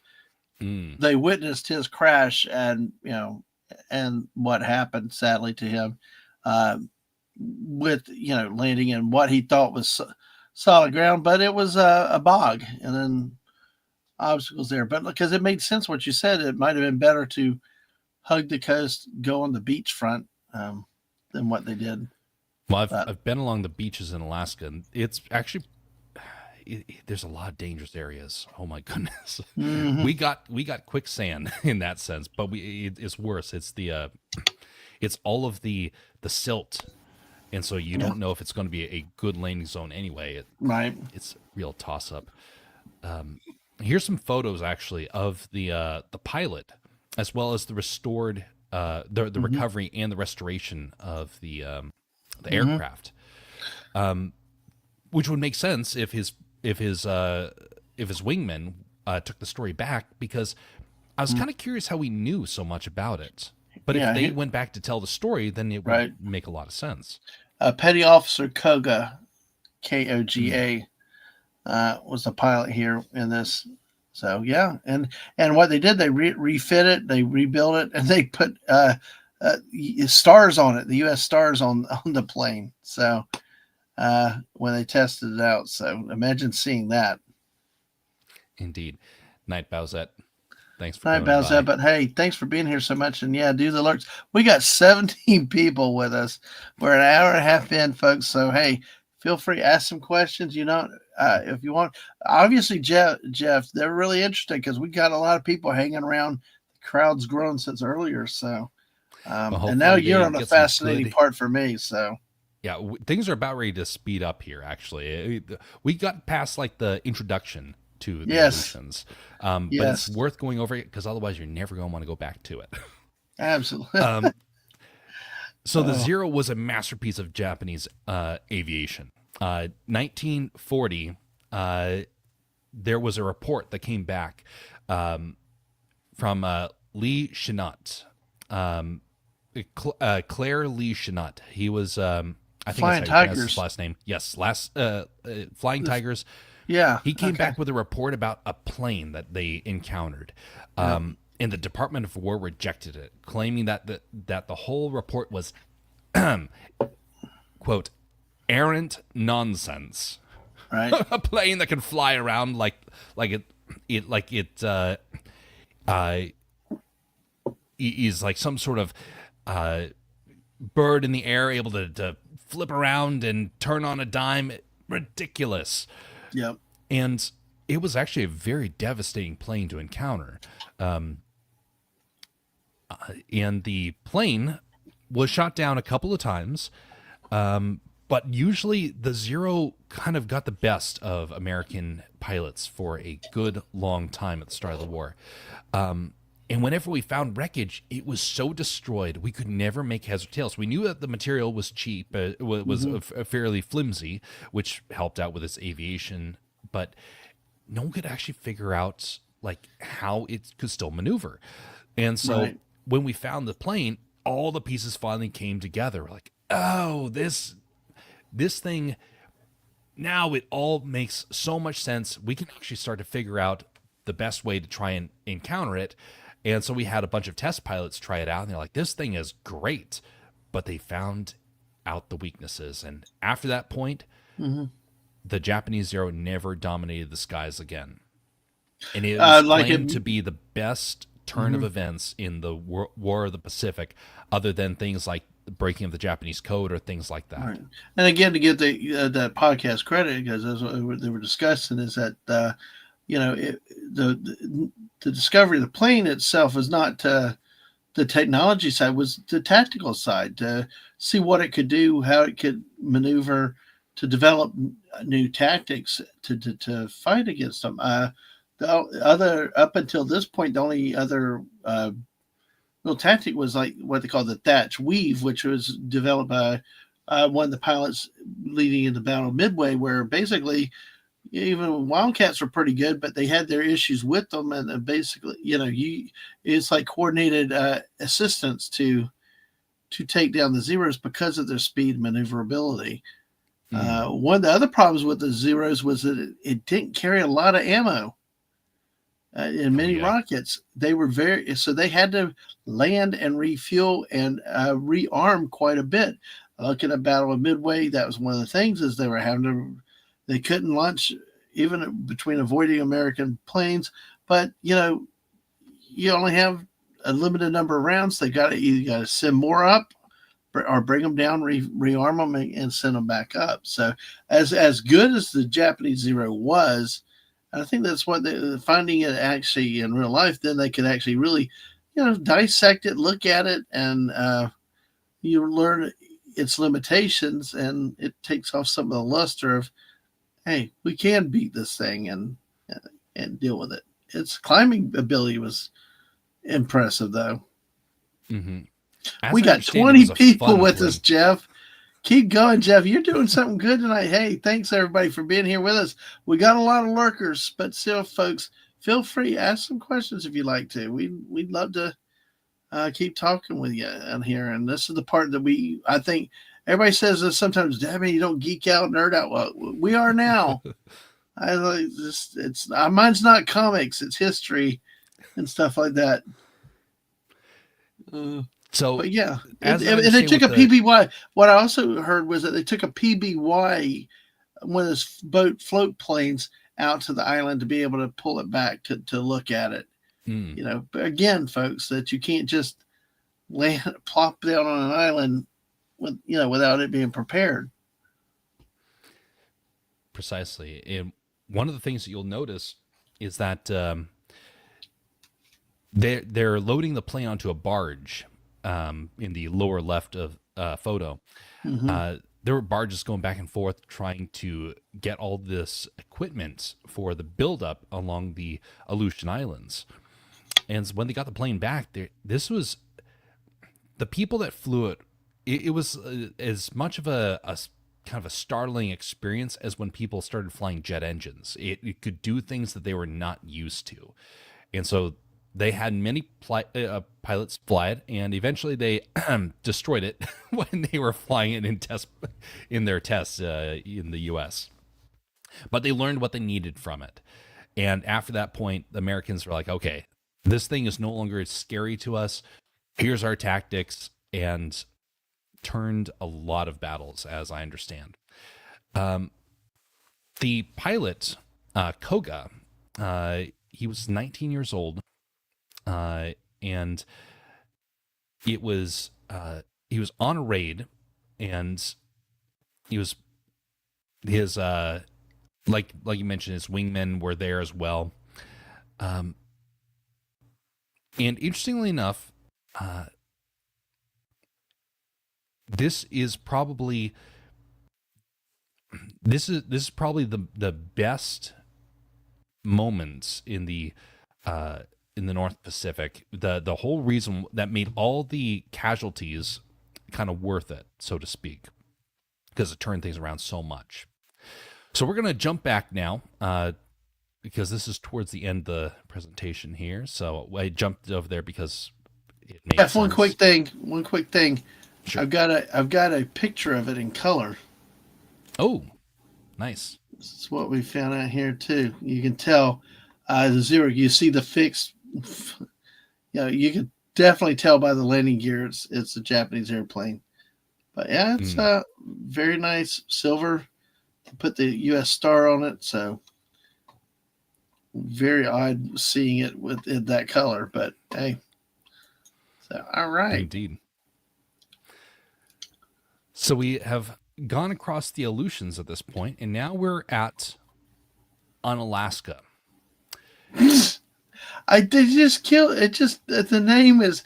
It's like, well, it's not Florida or unFlorida. It's like, what the heck? How do they come up with a name like that? It truly sounds like a bad joke. It's like somebody was being smart aleck or something. It does, doesn't it? Yeah. As I understand, that is actually the name that people had for it, even back in the olden days. Okay. Well.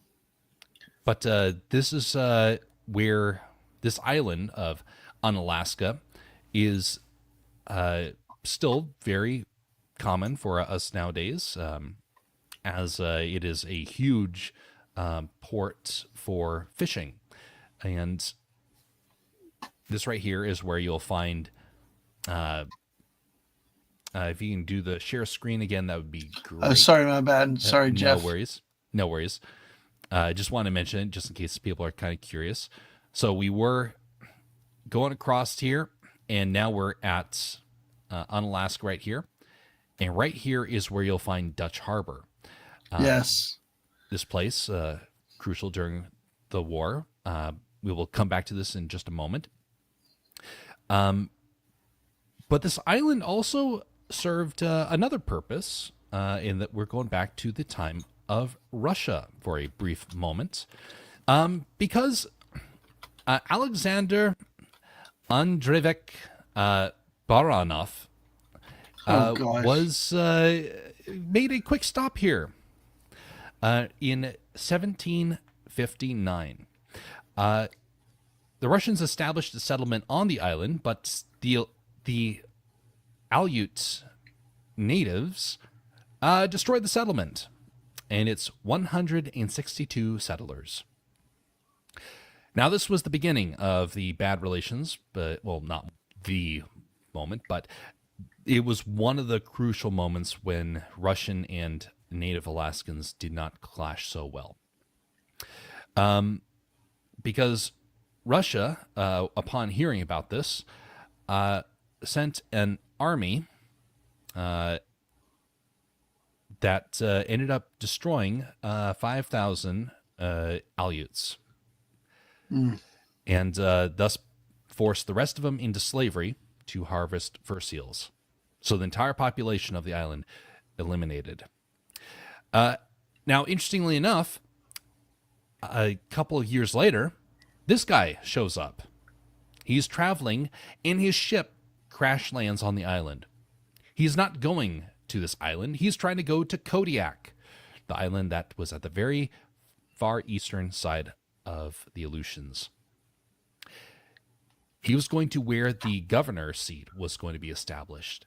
And here he is, Lord of Alaska, stranded on an island that almost a little over 30 years before, had been butchered by Russians.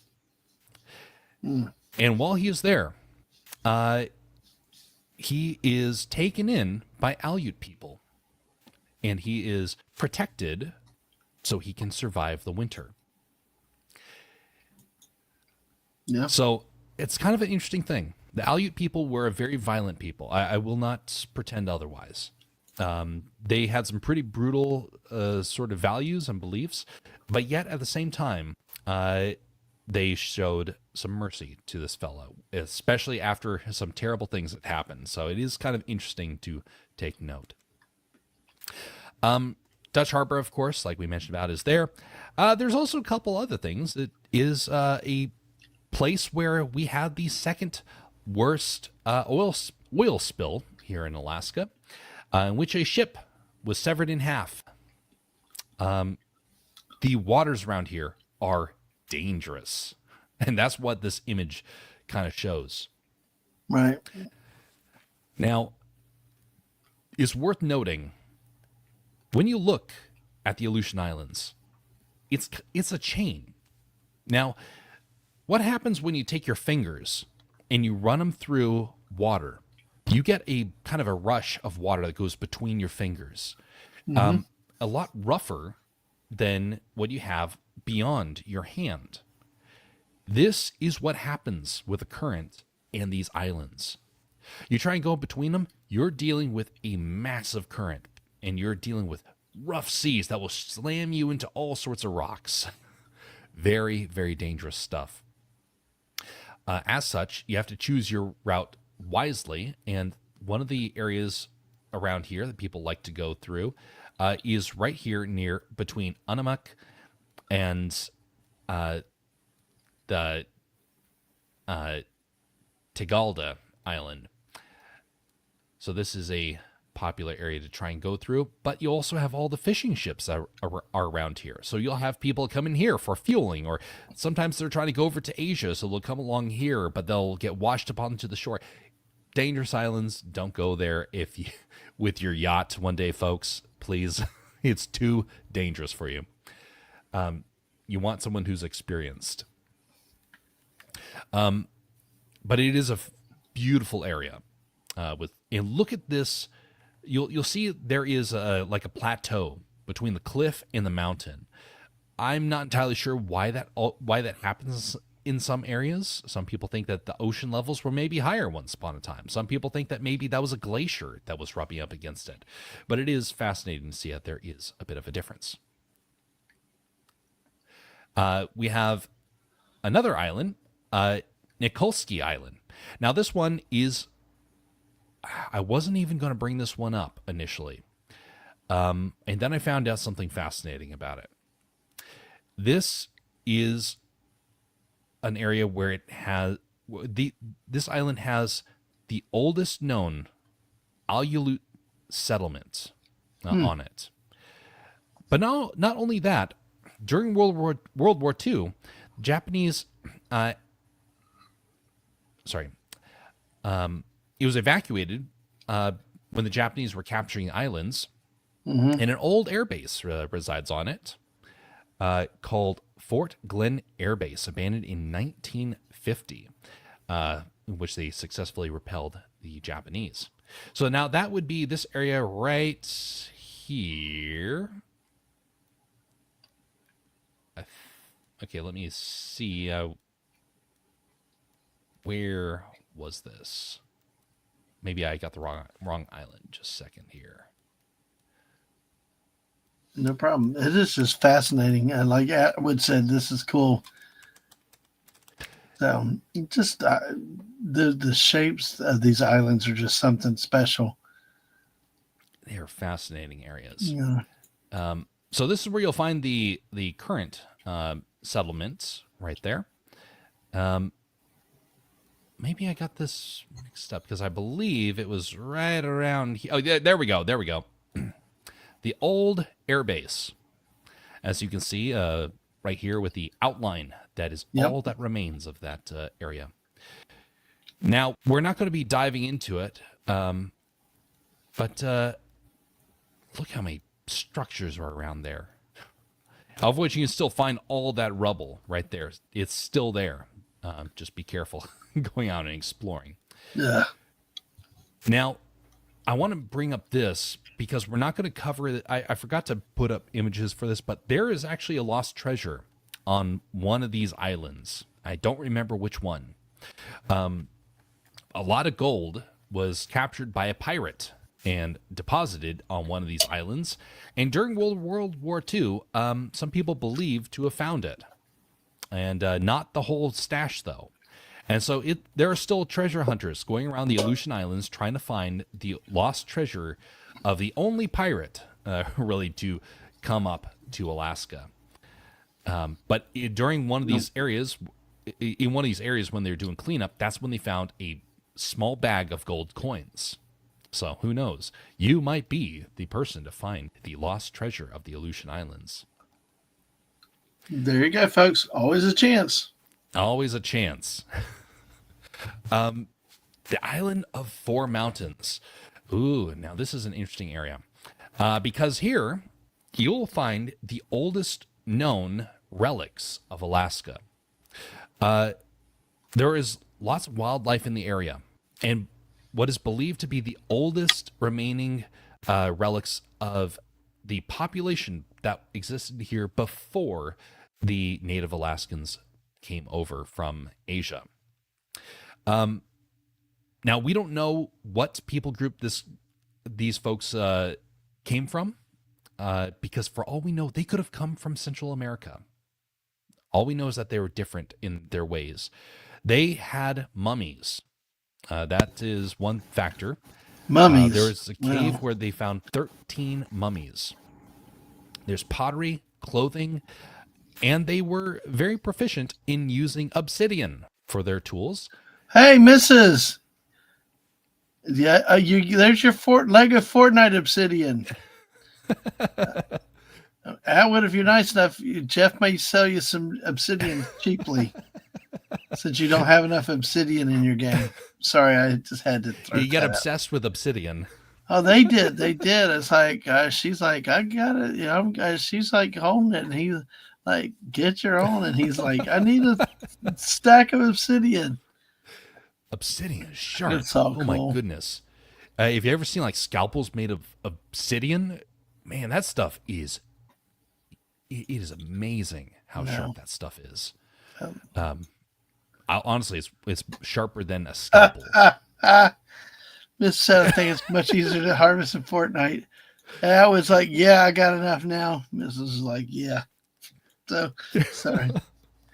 So this area, so of these islands right here, where we found the oldest population, and with mummies, is this little tiny island right here.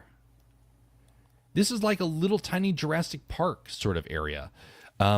Way more life than some of the surrounding area. But look at this right here. You see like an old lava flow sort of area with how it kind of ripples. Yeah. A fascinating little island out in the middle of nowhere. This giant caldera that probably merged some of these areas. There's this other island that's up here. And to the south, you have these behemoth cone volcanoes and a giant crater right here.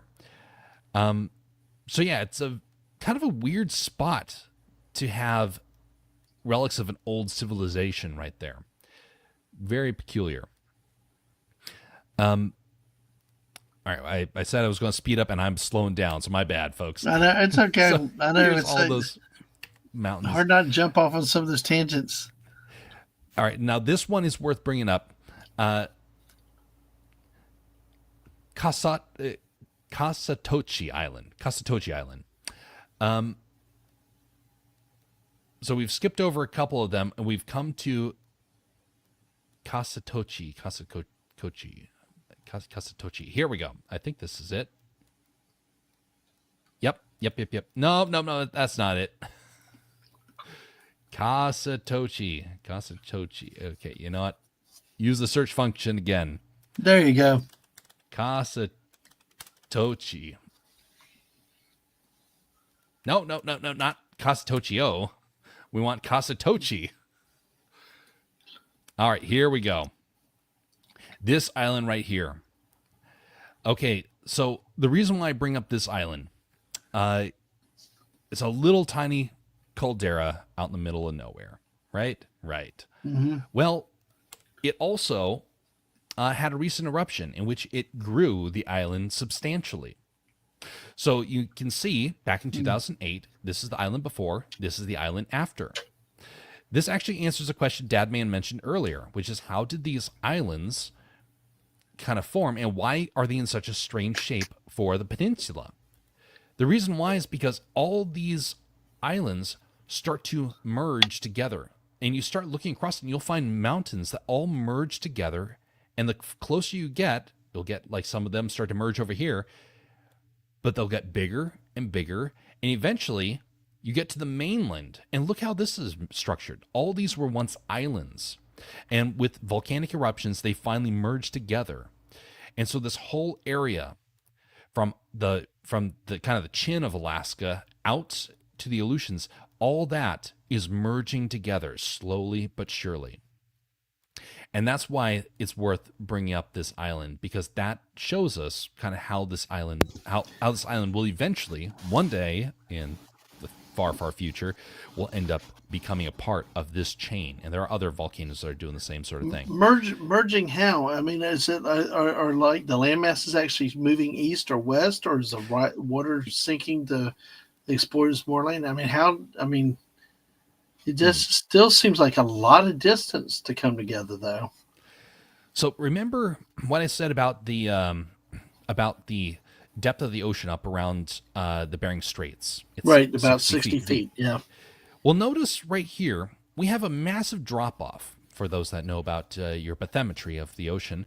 This is where it goes down to the deep ocean out here in the North Pacific. Massive fish that will live out there, massive whales that live out here. Great feeding ground for a lot of salmon. They'll go out here sometimes and then they'll turn back.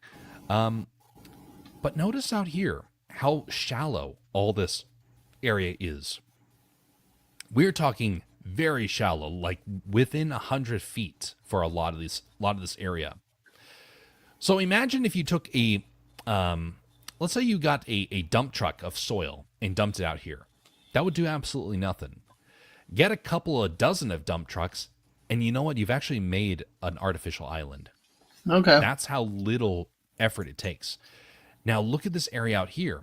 All it takes is a volcano erupting a couple of times to actually start to blend these things together. You're not having to deal with the deep ocean like Hawaii. You're dealing with an area where it's already kind of a plateau, so to speak, in the ocean. And it's a very shallow area for these mountains to start to merge together by just having volcano ash and magma coming out and merging it together by growing the island outward. Fascinating. Yep. But yeah, so there's an area that I've pinned right here. And this is something that I just want to bring up. So I was going around trying to find stuff around here that's worth bringing up. And I zoomed in here. And now this is going to be a little hard to see. I'll apologize right now. I'm going to zoom in really close. See something interesting that's right there? Does this come across on the screen? There's something right around the middle here. The little blue lines? Little blue lines.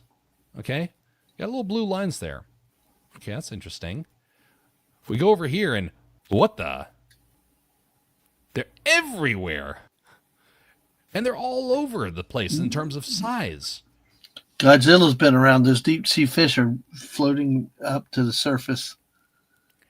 That's wildlife. Yes. Precisely. It's wildlife. Yeah. I have no idea what that is. But here's the real catcher. Let's measure how big this is, okay? I have my measuring tool right here. So right now, if we want to be able to like measure the dock right here, so the dock right now is about 100 feet across. This thing from head to tail is measuring 50 feet. Potentially. And now that's probably slightly shorter than that, but hokey smokes. There's all these things that are like 50 feet and under swimming in this area. That, I'm like, I have no idea what that is. All I can guess is that it's some sort of whale. Who knows? Maybe it's the sea ape. Sea ape, yes, or a bunch of sea apes. Mm-hmm. All right. But that brings us to Atka Island, and we're getting it. So Atka Island. Oh, never mind. Sorry, beautiful mountains. We're not at Atka Island. Mountains. My bad. We're not at Atka Island. We're at. I skipped over that apparently. Huh. Okay, well. Oh yeah, here it is. Atka Island has the Atka bomber. We're coming back to that island because that's part of the World War II stuff. So we're at Great Sitka Island. Now, Sitka Island is another World War II centerpiece.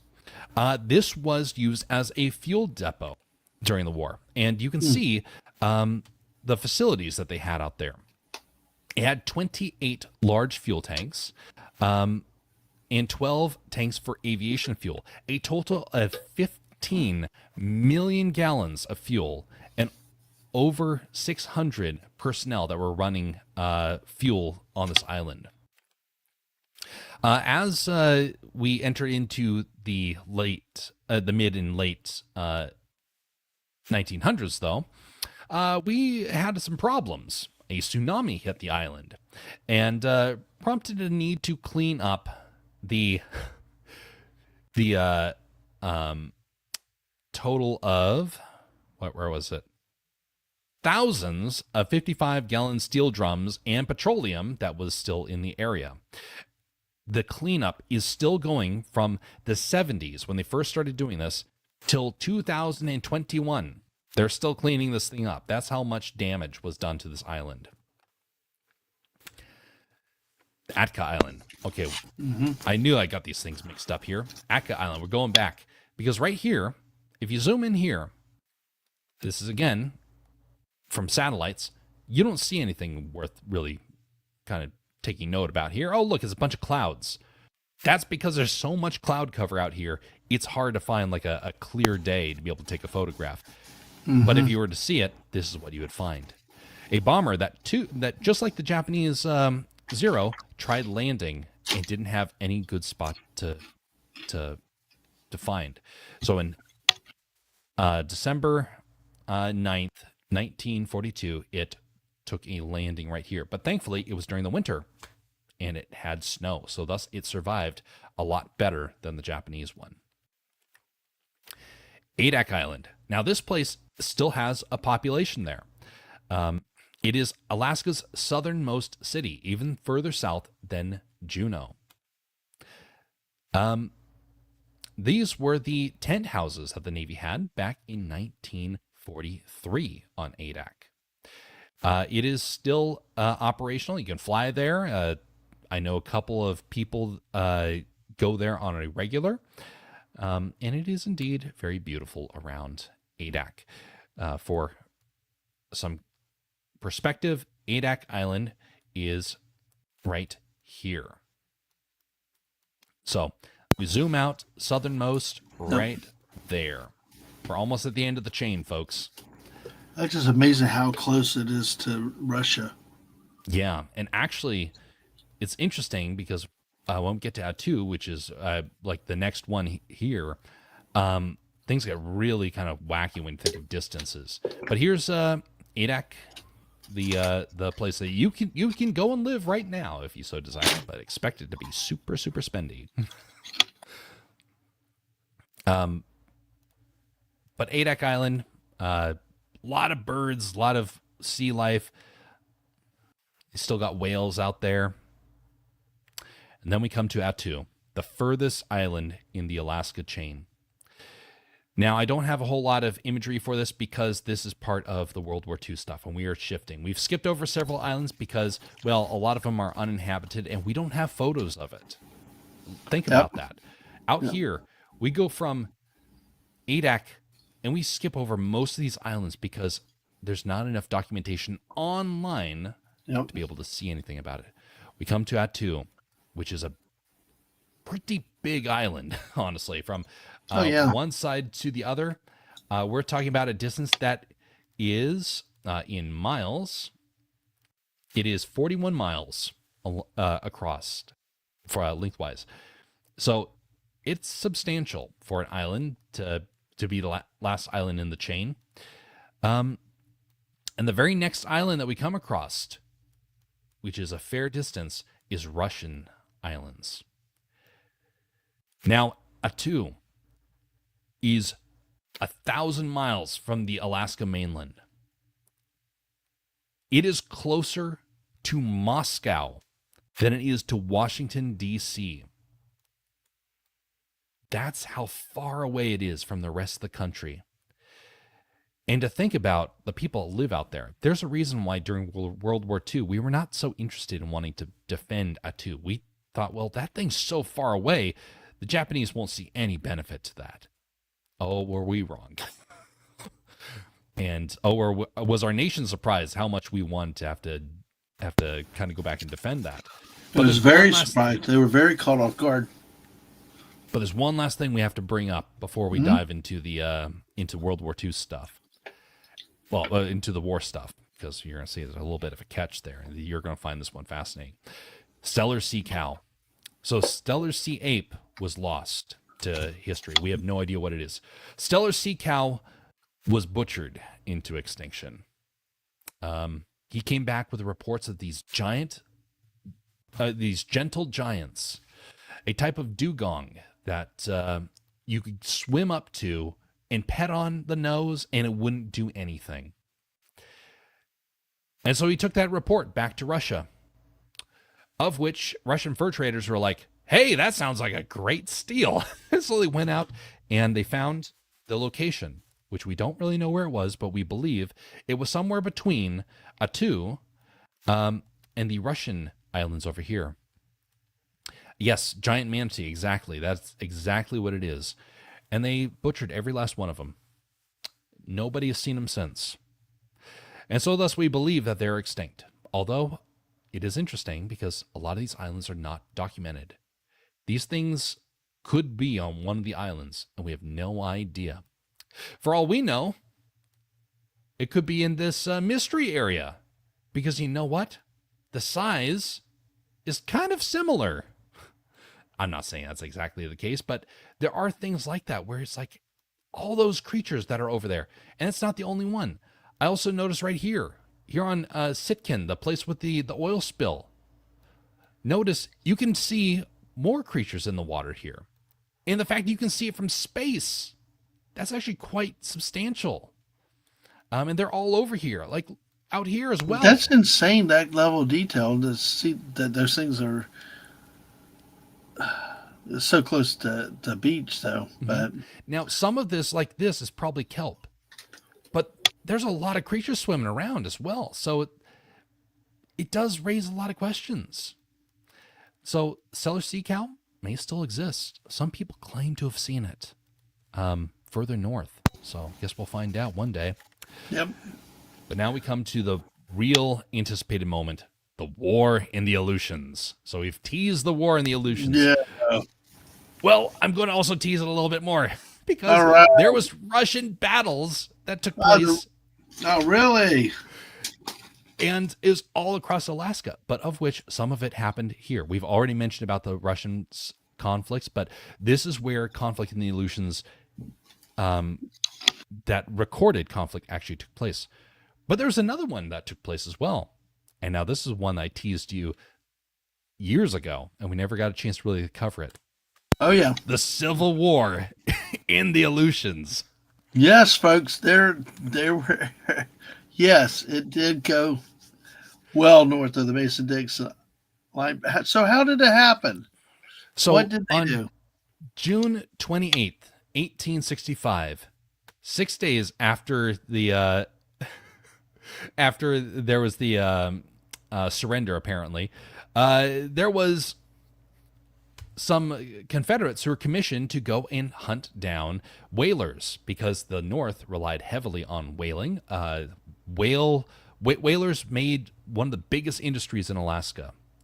And so thus, the Confederates were like, hey, this is a good way to be able to cripple the North. So they sent some guys out and they captured, let me see here. How many ships was it? Oh, it's on the next slide that I have this note. But they were fighting for many, many weeks afterwards. And they finally surrendered to England when they found out that the war was actually over. The number of ships that they captured was 38, including 1,000 Union prisoners, commanded by James Weddell. So that is your Civil War history for this stuff. But yeah, I was baffled by that. Who would have known? Happening way after any other conflict, and this guy's like, "Hey, we're going to keep Dixie free. We're going to be fighting all the way out here in the Arctic." Wait a minute. Now he's a pirate.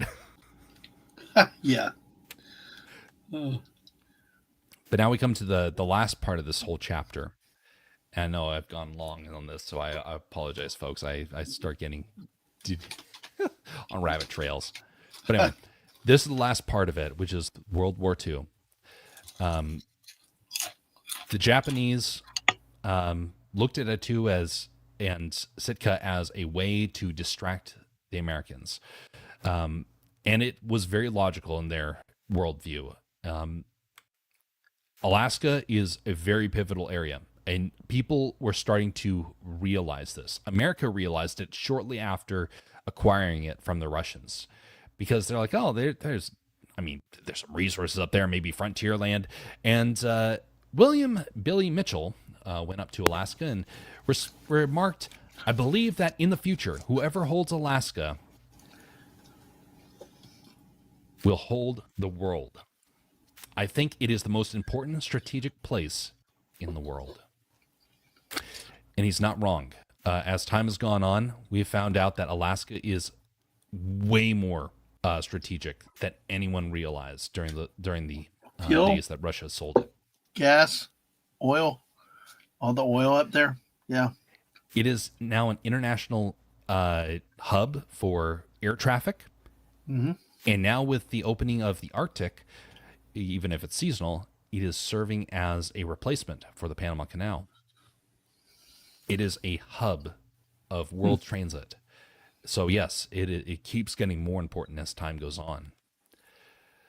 Well, Buckner, Colonel Simon Buckner noticed this importance and thought that the Japanese will probably want to target it.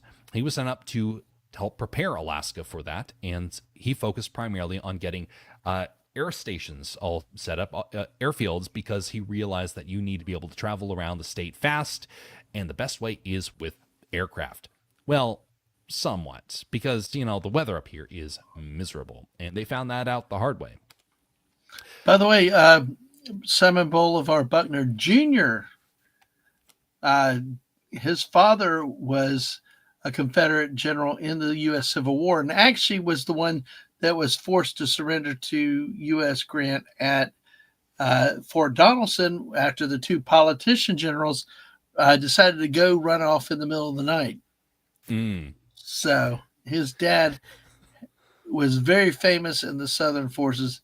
And see, that's something that, from the historian side, it'd have been neat to have been able to see these two guys together. It's like, oh man, who would up who and their stories. Now, the father was kind of tragic in a way that he never really returned, I think, the field command after that early. He was left to have to run a court martial of Lafayette McLaurels that Longstreet, of all people, brought up on him for supposedly not performing up the option of Tennessee.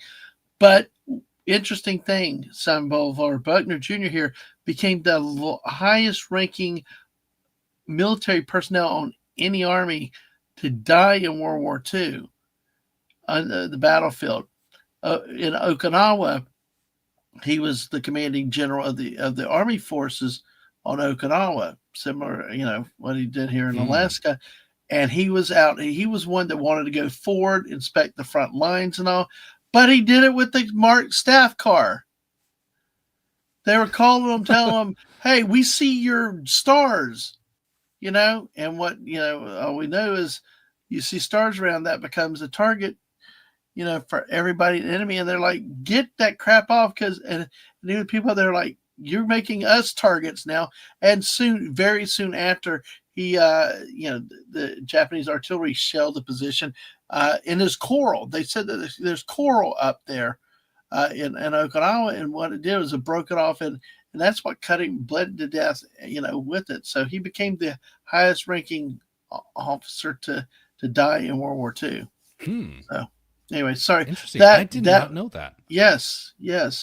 I mean, his father was very famous in the Southern Forces early on, and he led the Army troops. He had established those bases up there early on, and advanced. And then he, I think it was more the northern pincer, because MacArthur had the Philippines and the southern, and then Nimitz had the more northerly track, island hopping up towards Japan.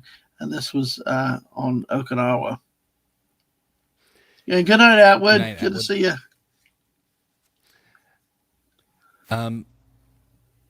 During Pearl Harbor, Buckner really ramped things up. He was like, "Okay, the war's coming up here," and I'm grateful that he took so many precautions, because his efforts helped make sure that we were not taken by surprise. And folks, nowadays we blow it off that it wouldn't happen or whatever. But what the foresight was, those islands, though, you get those islands, then you move up to Canada, and really the whole talk and fear at the time was then Seattle, down the coast of San Francisco, the Japanese invasions. I mean, regardless if it could have ever happened or not, it was just what some of the panic and discussions were about then. So there's another pivotal figure, Rear Admiral Robert Alfred Theobald. He decided that, hey, let's leave the Western Islands to the Japanese, deciding to defend Dutch Harbor first and foremost. Honestly, probably a good decision. Now, in retrospect, it probably would have been beneficial if they also sent something out to try and defend the Western Islands, but understandably so, they didn't know what to expect. So they made the best decision with what they had. They didn't realize that they outnumbered the Japanese, something fierce. And so yeah, by doing that, we stalled out the ability to go back out there. Alaskan weather is not favorable to attack. It's really good for defending. So, well, that's one of the other things that we talked. I think I can't remember if it was that too or Kiska, but that's what they said. They didn't know, the Japanese forces didn't oppose the landing. They pulled deeper into the inland with the caves, looking to outlast. And too, the hills, the terrain, the snow, the ice, all that, the mud. In many cases, the U.S. force had to abandon using any military vehicles. They couldn't cross the terrain. Oh, I got a photo for you of that. Oh, cool. Where is this? We're skipping forward here. Where is this? Here we go. Their bus. Yes. Yes. Oh my gosh. It's pretty goofy looking, but it makes sense. Alaska's so hard to move around. Mud is everywhere. I've walked on this tundra before. It is miserable. Your boots are going to fill with water instantly. So this makes so much sense. Yep. But yeah, so people were getting paranoid, though, of Japan. They started reporting whales as being submarines. And so, yeah, everyone was on edge. They didn't know what to expect. And rightfully so. When the Japanese attacked Pearl Harbor, the logical choice for them was to go up to the Aleutians, because Midway was important, but the Aleutians, something else.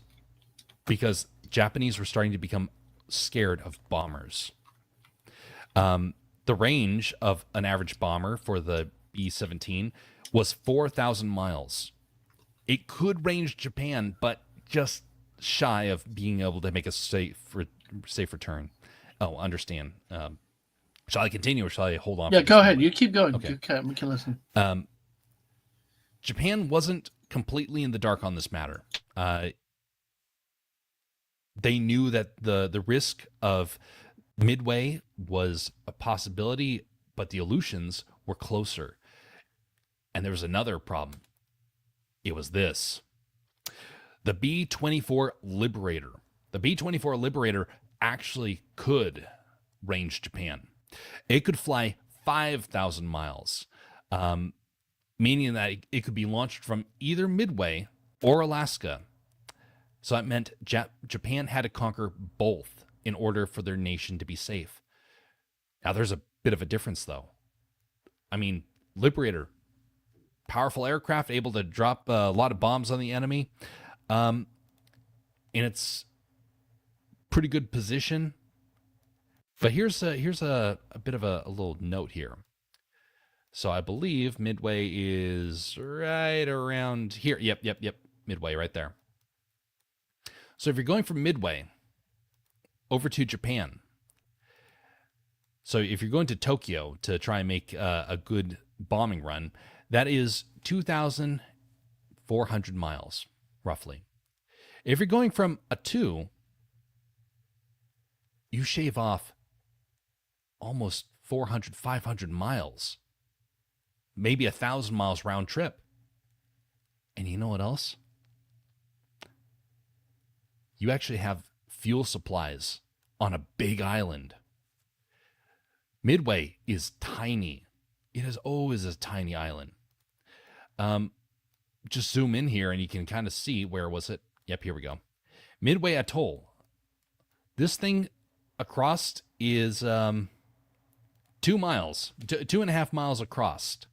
Another island that is under just over 1.5 miles. Yeah, like you said, not even an island; it's just an atoll. And the one, it just was, what can you? Yeah, very, very, almost not even worth it, But there's not much there. But like you said, have a better base, larger base to launch your bombers from. Mm-hmm.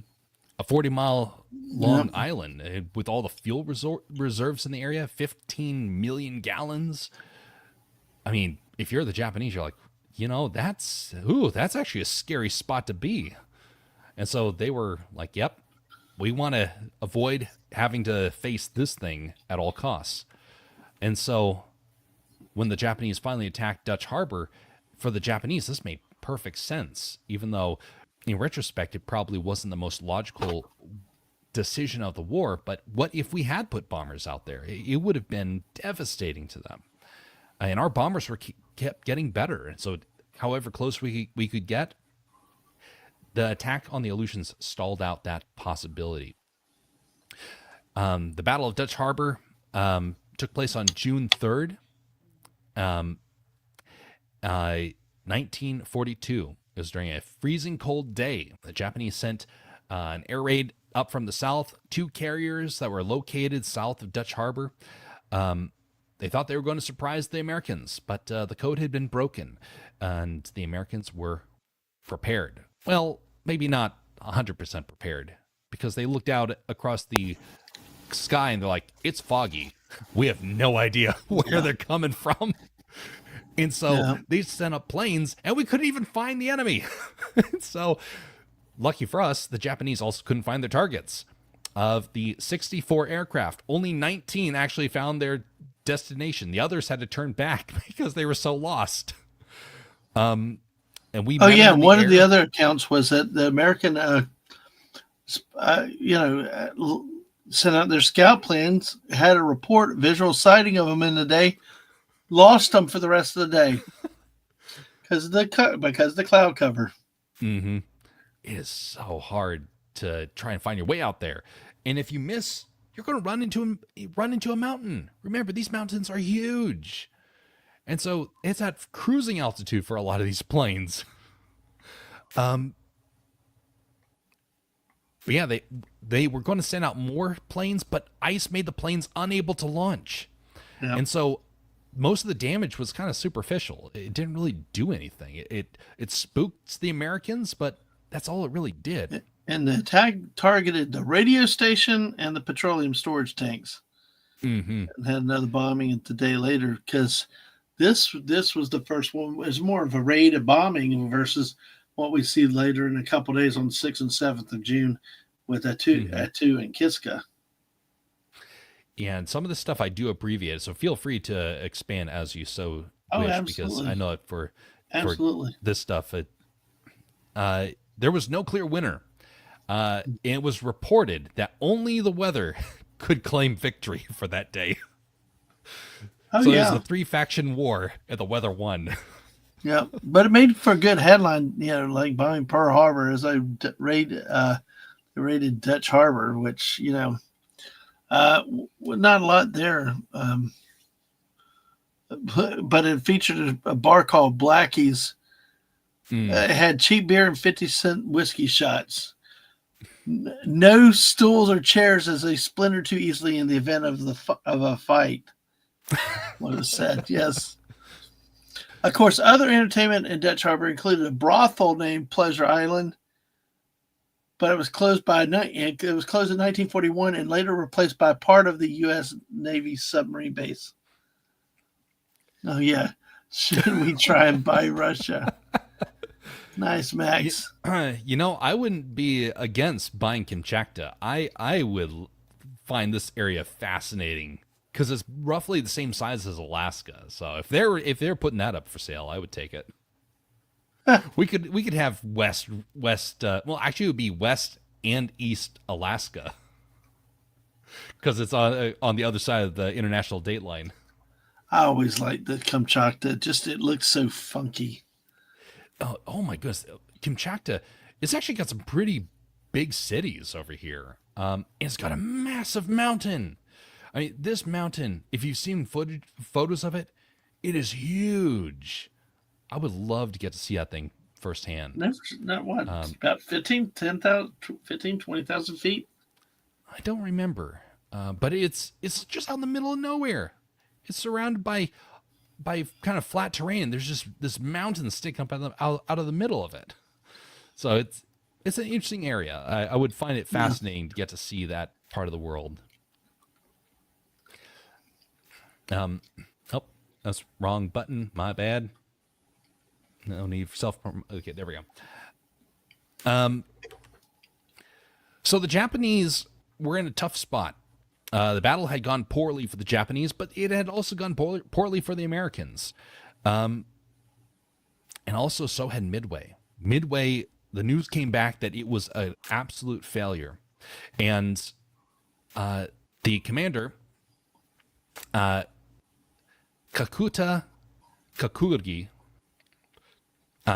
he returned to unite with the Pacific Fleet, leaving the Americans in a feverish search for the missing fleet, thinking that it was going to do a landing at Dutch Harbor. So, despite America having cracked the Japanese code and expecting the attack, they could not have predicted a retreat. And so they searched for days and weeks, as I understand, waiting. Are the Japanese coming today? Are they coming tomorrow? And nothing ever appeared. Now, the Aleutians have some of the worst weather in the world. It is not an ideal place for a war. There's snow, there's ice, wind, fog during the summer. Coordinating attacks was pointless, and fog could result in flying into a mountain. Wind could tear structures from apart, and into just shreds. The sea could capsize ships or split them in half. It was a nightmare for both sides. Many aircraft were assumed to be casualties of the weather. Some naval battles even never actually happened. Now, that's a weird statement. Let me explain. Because there was no enemy and they thought for certain, based upon radar, that they could see ships, and so so they unloaded every round that they could throw at it, thinking that they were playing a game of Battleship, hoping to actually hit a ship out in the middle of the water. But it turned out to be nothing more than glitches in their radar because the weather was so bad. So yeah, if there was a place that you did not want to have to fight, Alaska was kind of on that list. Sure, you weren't at risk of dying from the enemy. You're at risk of dying from everything else and making horrible mistakes. Oh, I know. They talked about the people that were stationed there. It was just a horrible place to have to be stationed and live every day. They also had once Americans took sea superiority, and of course those air bases, like you mentioned, they couldn't resupply the Japanese troops up there. Japan had to do it then all by submarine, which meant you didn't get a lot of materials in. So, well, one of the challenges was trying to avoid the bombing, which America, well, we mentioned that the Japanese were getting wary of the Liberator, and well, lo and behold, it started showing up. And they were flying for days, sometimes with no sleep for the crews, which is a terrible option because it's terrible weather up there. So probably don't want to have to risk that. Planes were flying from Umnak and were lost constantly. So they built a new airfield at Adak to make the trip even shorter. So remember that we have, I think we actually skipped over the island, Umnak. Oh, no, never mind. We did get that correctly. That there's a lot of islands that are similar named, so it does make it a little frustrating. Umnak Island. Oh, I was looking right at it. So remember, I said that I was trying to find the airfield, right, and it was located out here. So they were launching from here, flying all the way to Attu. Now, they had to follow the island chain, but they're flying 700 miles for daily flights to bomb the daylights out of the Japanese positions. A lot of them turned out they weren't even there. But that's how bad our intel was getting at that point. Oh, there were many, many instances in the war of bad U.S. intel. Yeah. June 6th of 1942, the Japanese sent thousands of troops to Attu and Kiska, of which they only found 10 U.S. Navy personnel. So remember, they were defending Dutch Harbor. We were defending Dutch Harbor from the Japanese, but we let them take the Western Islands. So these soldiers, these weathermen that were there, knew full well what was coming, but they did not evacuate for whatever reason. The Japanese proceeded to fortify the islands, and with the loss in Midway, they doubled down, realizing that they were going to have to be a sponge to absorb the Japanese were going to be a sponge to absorb American power, so that the rest of the country could try and recoil from their losses.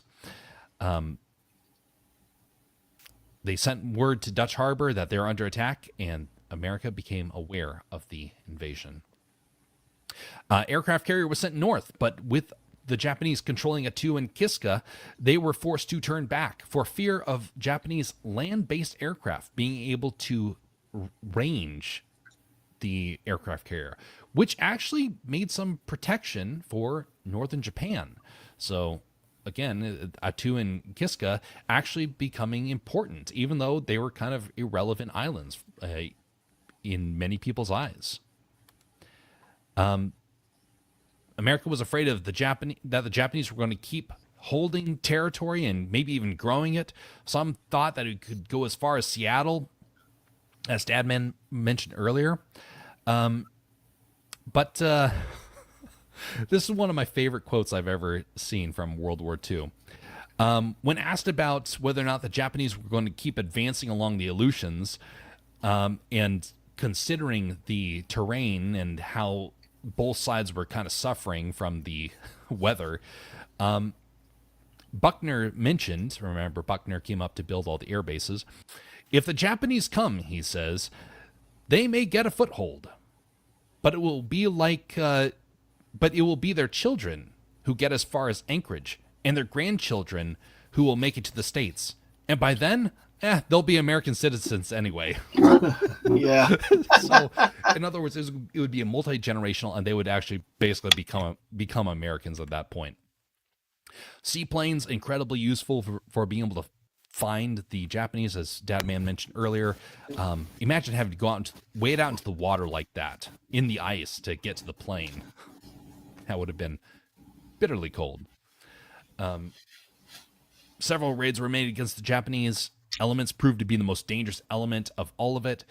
On June 20th, the Japanese ships were detected, prompting a panic that the Japanese were about ready to launch a new attack.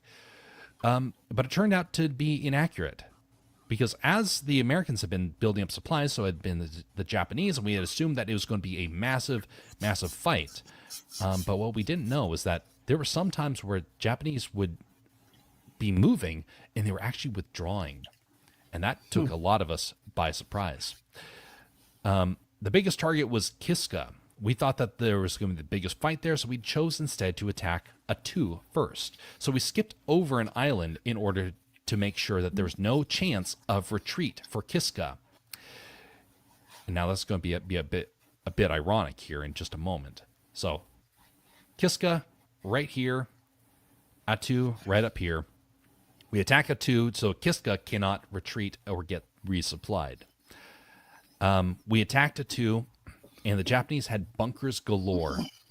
And like Dad mentioned, we had to go inland because the ships and the planes couldn't actually reach it, and it proved to be a bloody fest. 19 days of fighting deep in the mountains.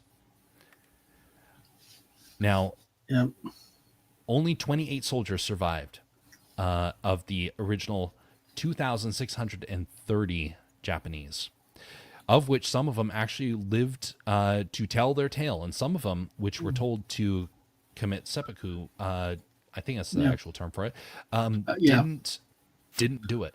Well, some of them mentioned it because they're afraid, and some of them wanted to see their families again. So, the thing was that with what had happened is with the Meiji Restoration in the 1800s, the redevelopment of the samurai code, which some say could be a little bit off, but like one of the stories was an old samurai warlord went to his master and said, "Hey, no, we need to do this strategy," but the ruler said, "No, I want you to do it this way." So he did, to his detriment, and that really brought up a lot of this with the honor.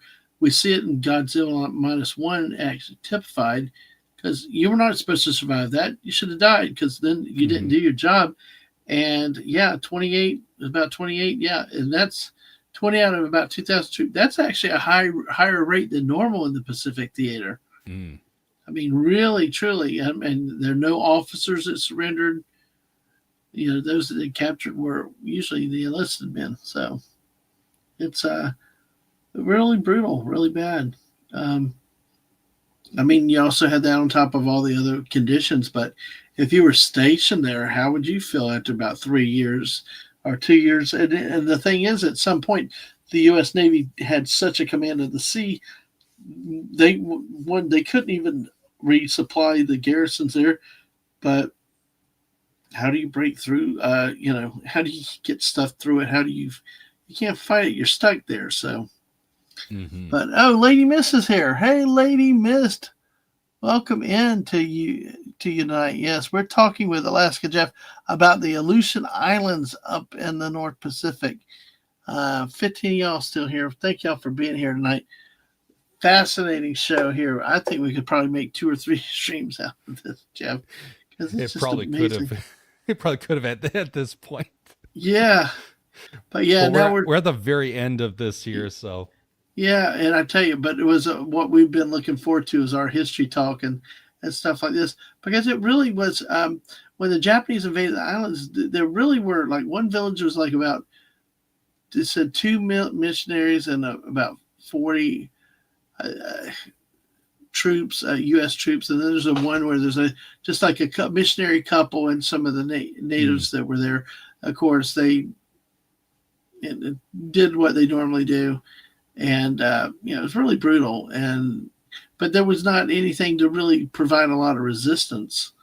So it was easy takeover. But the thing is, you got the money, you got the land, but they couldn't resupply. I mean, with the air power that the U.S. established with those bases on the islands, and with its Navy submarine wolf packs, not wolf packs, but the submarine forces, the silent service, and also the surface fleet.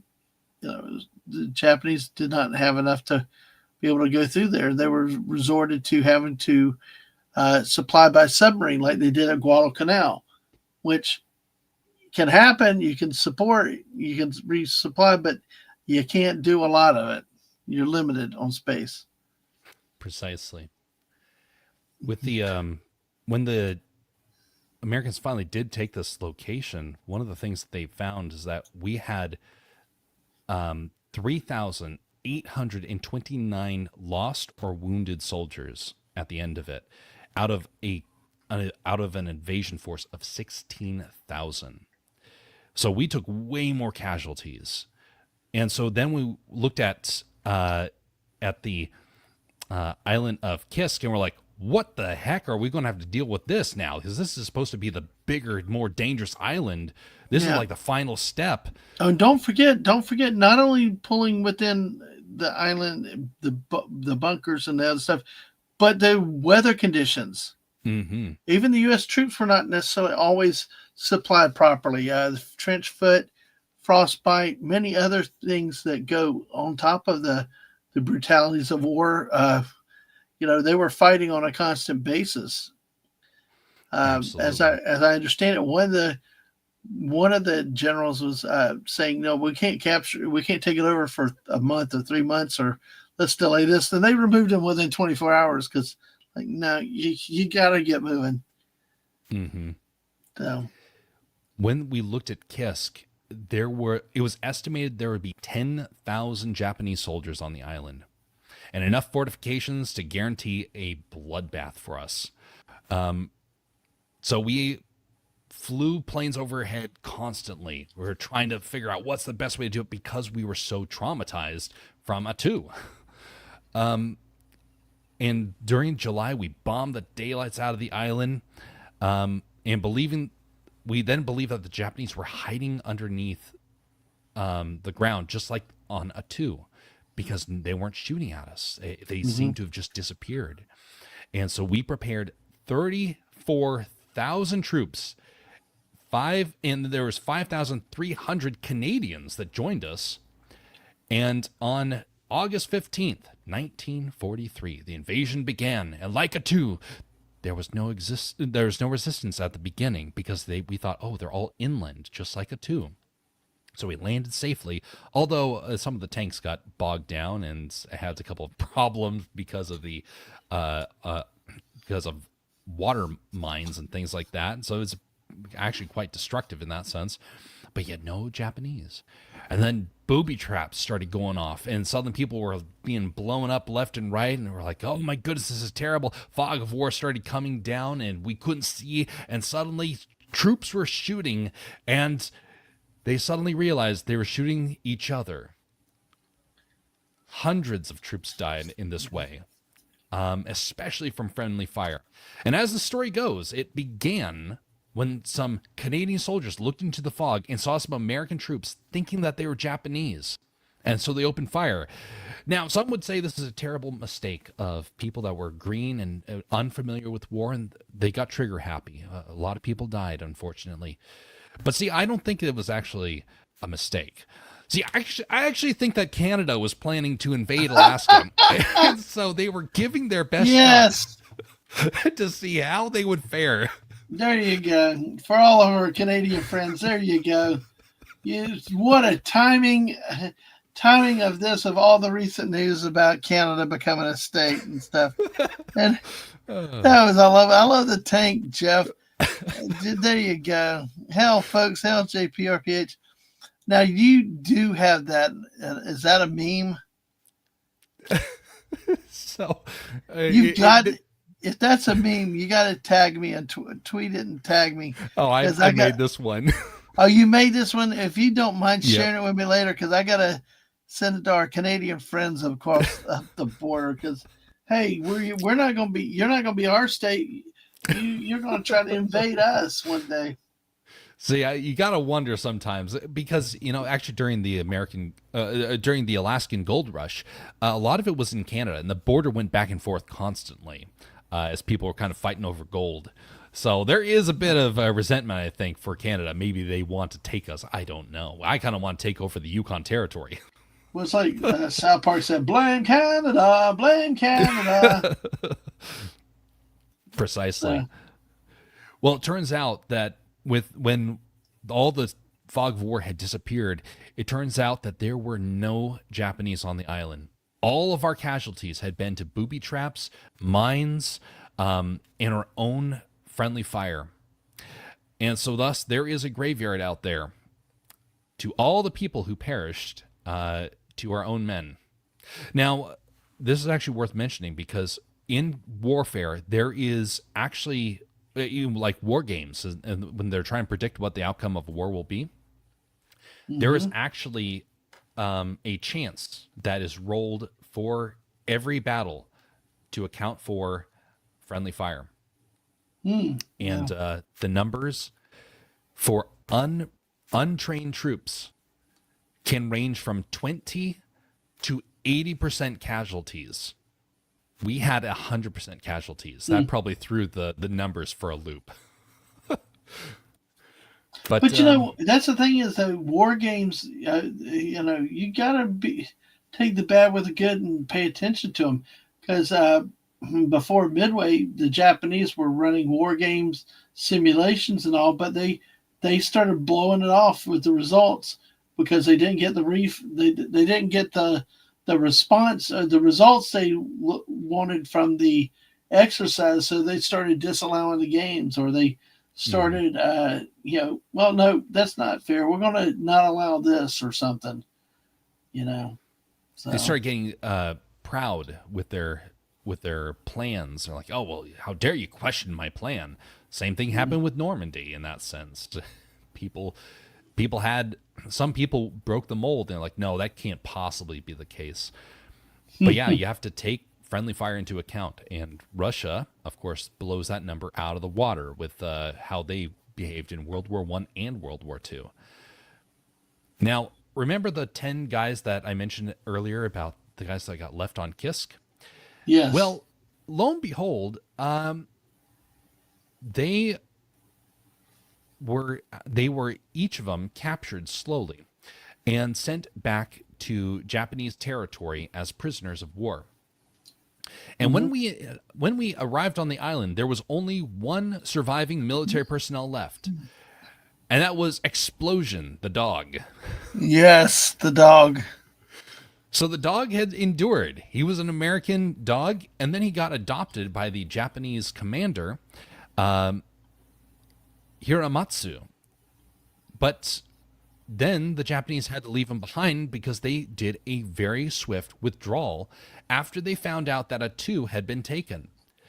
And so they realized, we got to get out of here as fast as we can, because there is a massive force that's going to come for us next.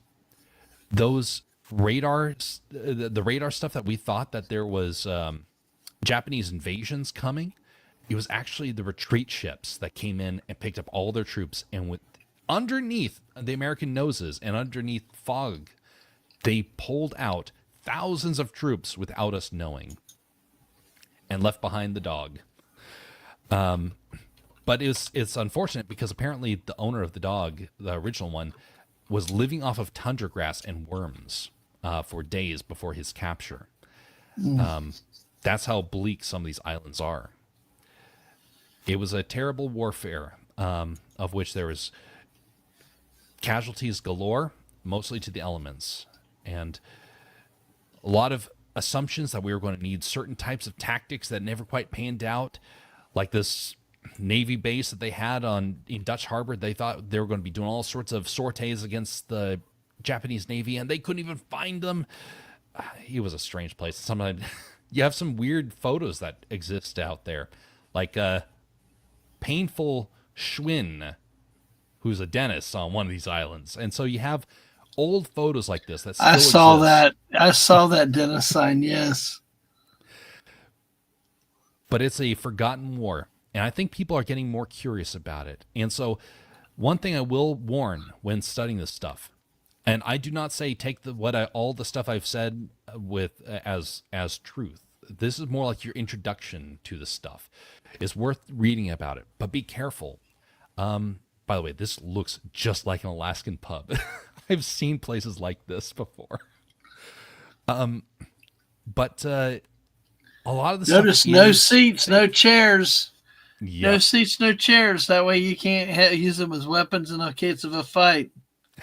Precisely. But a lot of the stuff out there is actually fake. And as I was preparing for this, I found out, just like this tree on Attu, a fake tree that was planted by the engineers because there's no trees out there. There's fake stuff out there about the Aleutian War. And you have to come across 2 or 3 sources that corroborate this information before you're like, this is true or this is not. I actually skipped over some of the more fascinating stuff because I could not find enough verification for it. Right, yeah. So, yeah, you never know what you're going to come across. Yeah, you have to be careful and make sure you're reporting, presenting stuff that's real, it's, But hey, at least we found that fighter picture for you where the Koga's plane had been hit, and it was evidence of it. Yeah. Oh, yeah. That comes to the end, Dad, man, of my massive presentation. Hey, it's what we asked for. It's what we want to. No problem. I love it. Hey, 3 hours. Maybe we'll have to do another one time, a follow-up on Aleutians. But at least we've drained my information on the Aleutians for now. Yes, so there's other areas, but yeah, we can process it and come back to it again later if we want to. But yeah, it just gets me with the geology of the island. They're volcanic islands, always active with the plate shifting, and yet, people do live there and did live there in many of the islands before other outsiders came in and moved them places or, just really took over. So it's just beautiful country, beautiful terrain. Just so savage though. Yeah. It's just amazing. So what is the picture in the bottom right there? So now this actually corresponds with what was mentioned earlier about the question about why would people go back out there? Because these are some of the communities that are out there. These are people that are living out in the Aleutians. And remember, there were thousands of people out there. And I don't know if they'll ever reach thousands again. But there are people that are trying to go back out. And there's at least hundreds. Thrown across thousands of miles. And they do have their own culture, their own values, their own traditions. And I wanted to show this because this is a bit of where it currently is. And precisely, it is where their future probably will be again. So we'll have to see. But anyway. It'll be interesting. JPRPH said his dad in World War II was on his way to Europe on a minesweeper when they got rerouted through the Panama Canal to the Aleutian Islands, where they turned the ship over to the Russians. And he stayed there until his discharge. That is amazing. So, that's an amazing story to hear about that. But yeah, the could be Lend-Lease or some, I don't know what, but yeah, that would be interesting to know more about that story because it's. I heard another one where they transport group taking food into one of the Russian ports. They were distrusting. He's like, he grabs a can of something, cuts it open, tries to get the guy to eat it. He's like, "Oh no!" But then he loved it. It was Spam. It was just something like Spam was used to make sure people got fed throughout the war in many places. But yeah, this is I mean, the culture. It'd be interesting to take a look at what they do and everything else. But like we said, we've run up 3 hours like nothing flat, Jeff. But hey, I always thank you for coming on and talking and sharing this stuff. Any other things?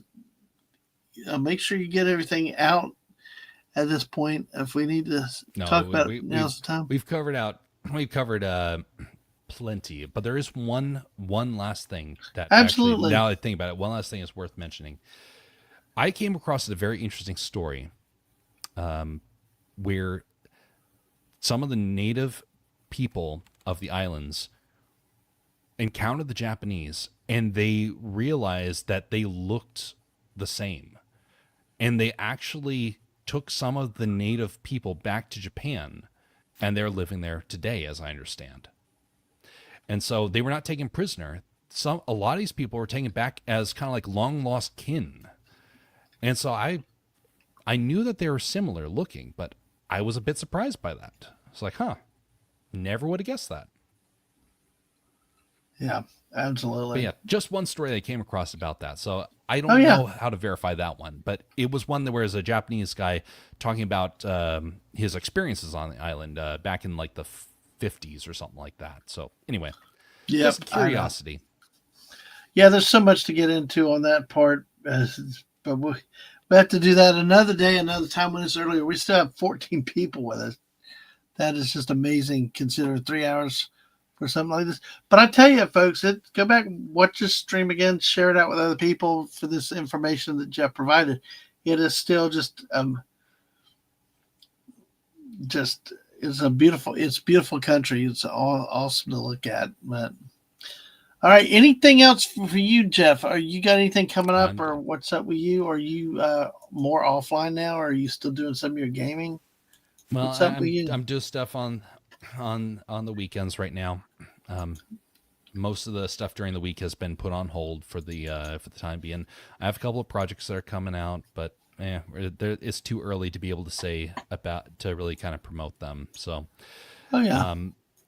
there's some stuff that's coming out, of which there's a story that is going to be Alaska themed one day, but that's not going to be for a while. So all I will say is that if you find an interest in animation and storytelling and ramblings, well, I do that in plenty. Well, we all do that. We all. I appreciate that you gave me an opportunity to talk about this in that sense, and so hopefully it was enjoyable for one and all. It was definitely. We can definitely find other things to do. Talking about Alaska too. I'm sure there are other ways, other things that we can cover. But for me personally, was always the history stuff first, because there's a lot that happened up there in other parts of the country and the world. If you only dare to read a book or something, because everybody just, doesn't think about some of these areas. But I do think it was very interesting how Billy Mitchell was a big proponent of their importance, but most of the U.S. military wasn't as impressed. But then somehow the Japanese decided, let's go invade it. Not as a diversion, but we wanted to take it too. But it gets back to a lot of their strategies and how they do things also. But hey, all right. Well, Jeff, I appreciate you being on tonight. I'm going to do something real quick here.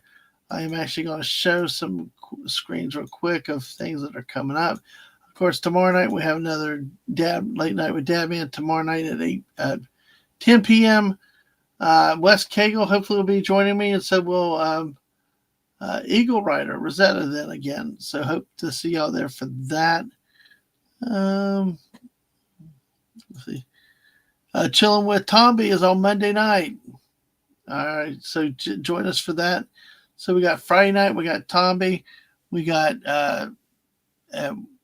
Monday night at 7, we've got Tomby. Of course, Mrs. is starting watching animation in the evenings on Monday after the stream.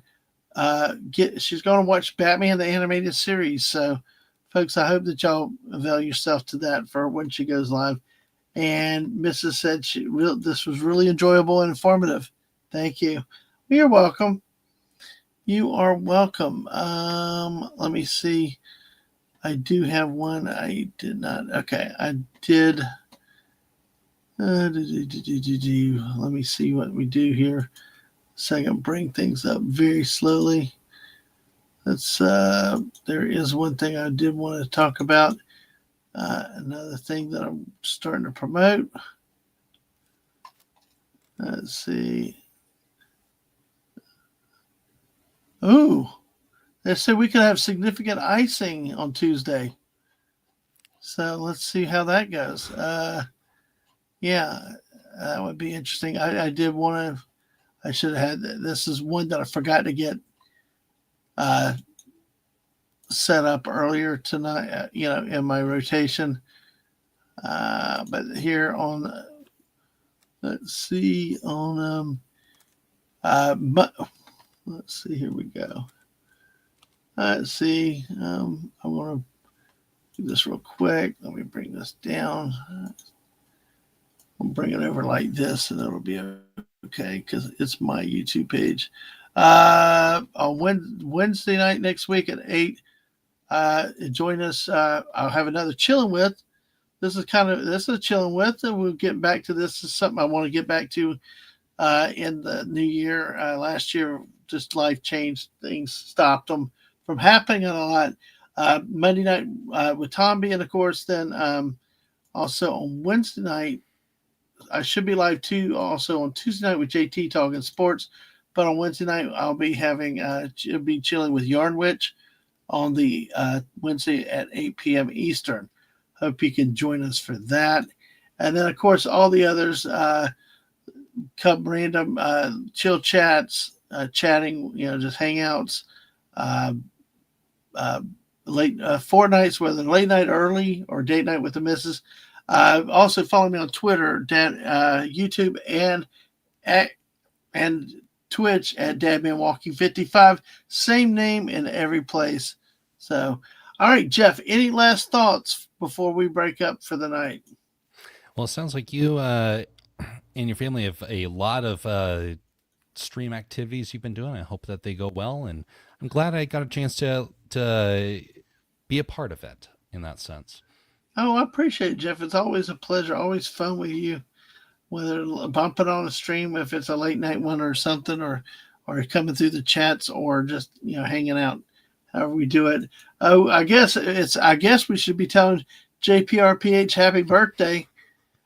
He's been 61 for 57 minutes. Woohoo!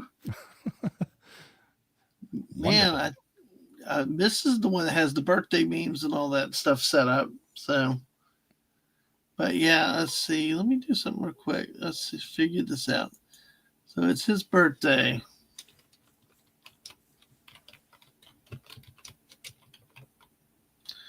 Let's see. All right, we got one just for JPRPH.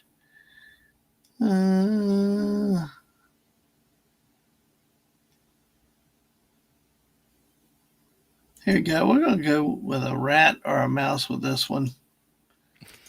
Here we go. And we'll go out on this one just for you. Yeah, you can drop. You want Jess to drop your links real quick?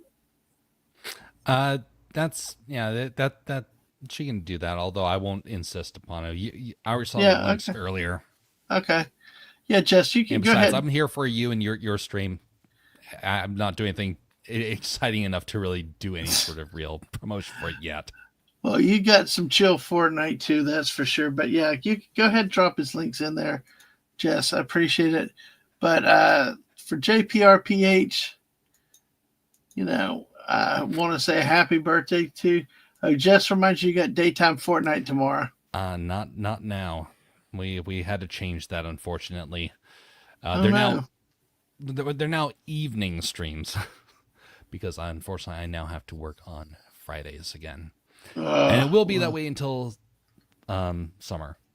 All right. So, well, hey, there's Jeff's YouTube link, so check him out there, and also Castercraft on YouTube. All right, this is Jeff, so check him out there. And for you, JPRPH1, I'm going to drag this out another 27 seconds because that way we will be at an even 3 hours. We'll rotate it. We'll say happy birthday to JPRPH1. When life gives you birthdays, eat cake. That's great. So, on that note, everybody, have a great night. With still 14 people watching us right now. Make sure you hit that like button. Make sure you still subscribe to the channel. And y'all have a great evening, and we'll catch you sometime tomorrow night with me. Tomorrow night, 10 p.m. Late night with Dad Man. Thank y'all, and we'll catch you later. Bye, all. Have a good night.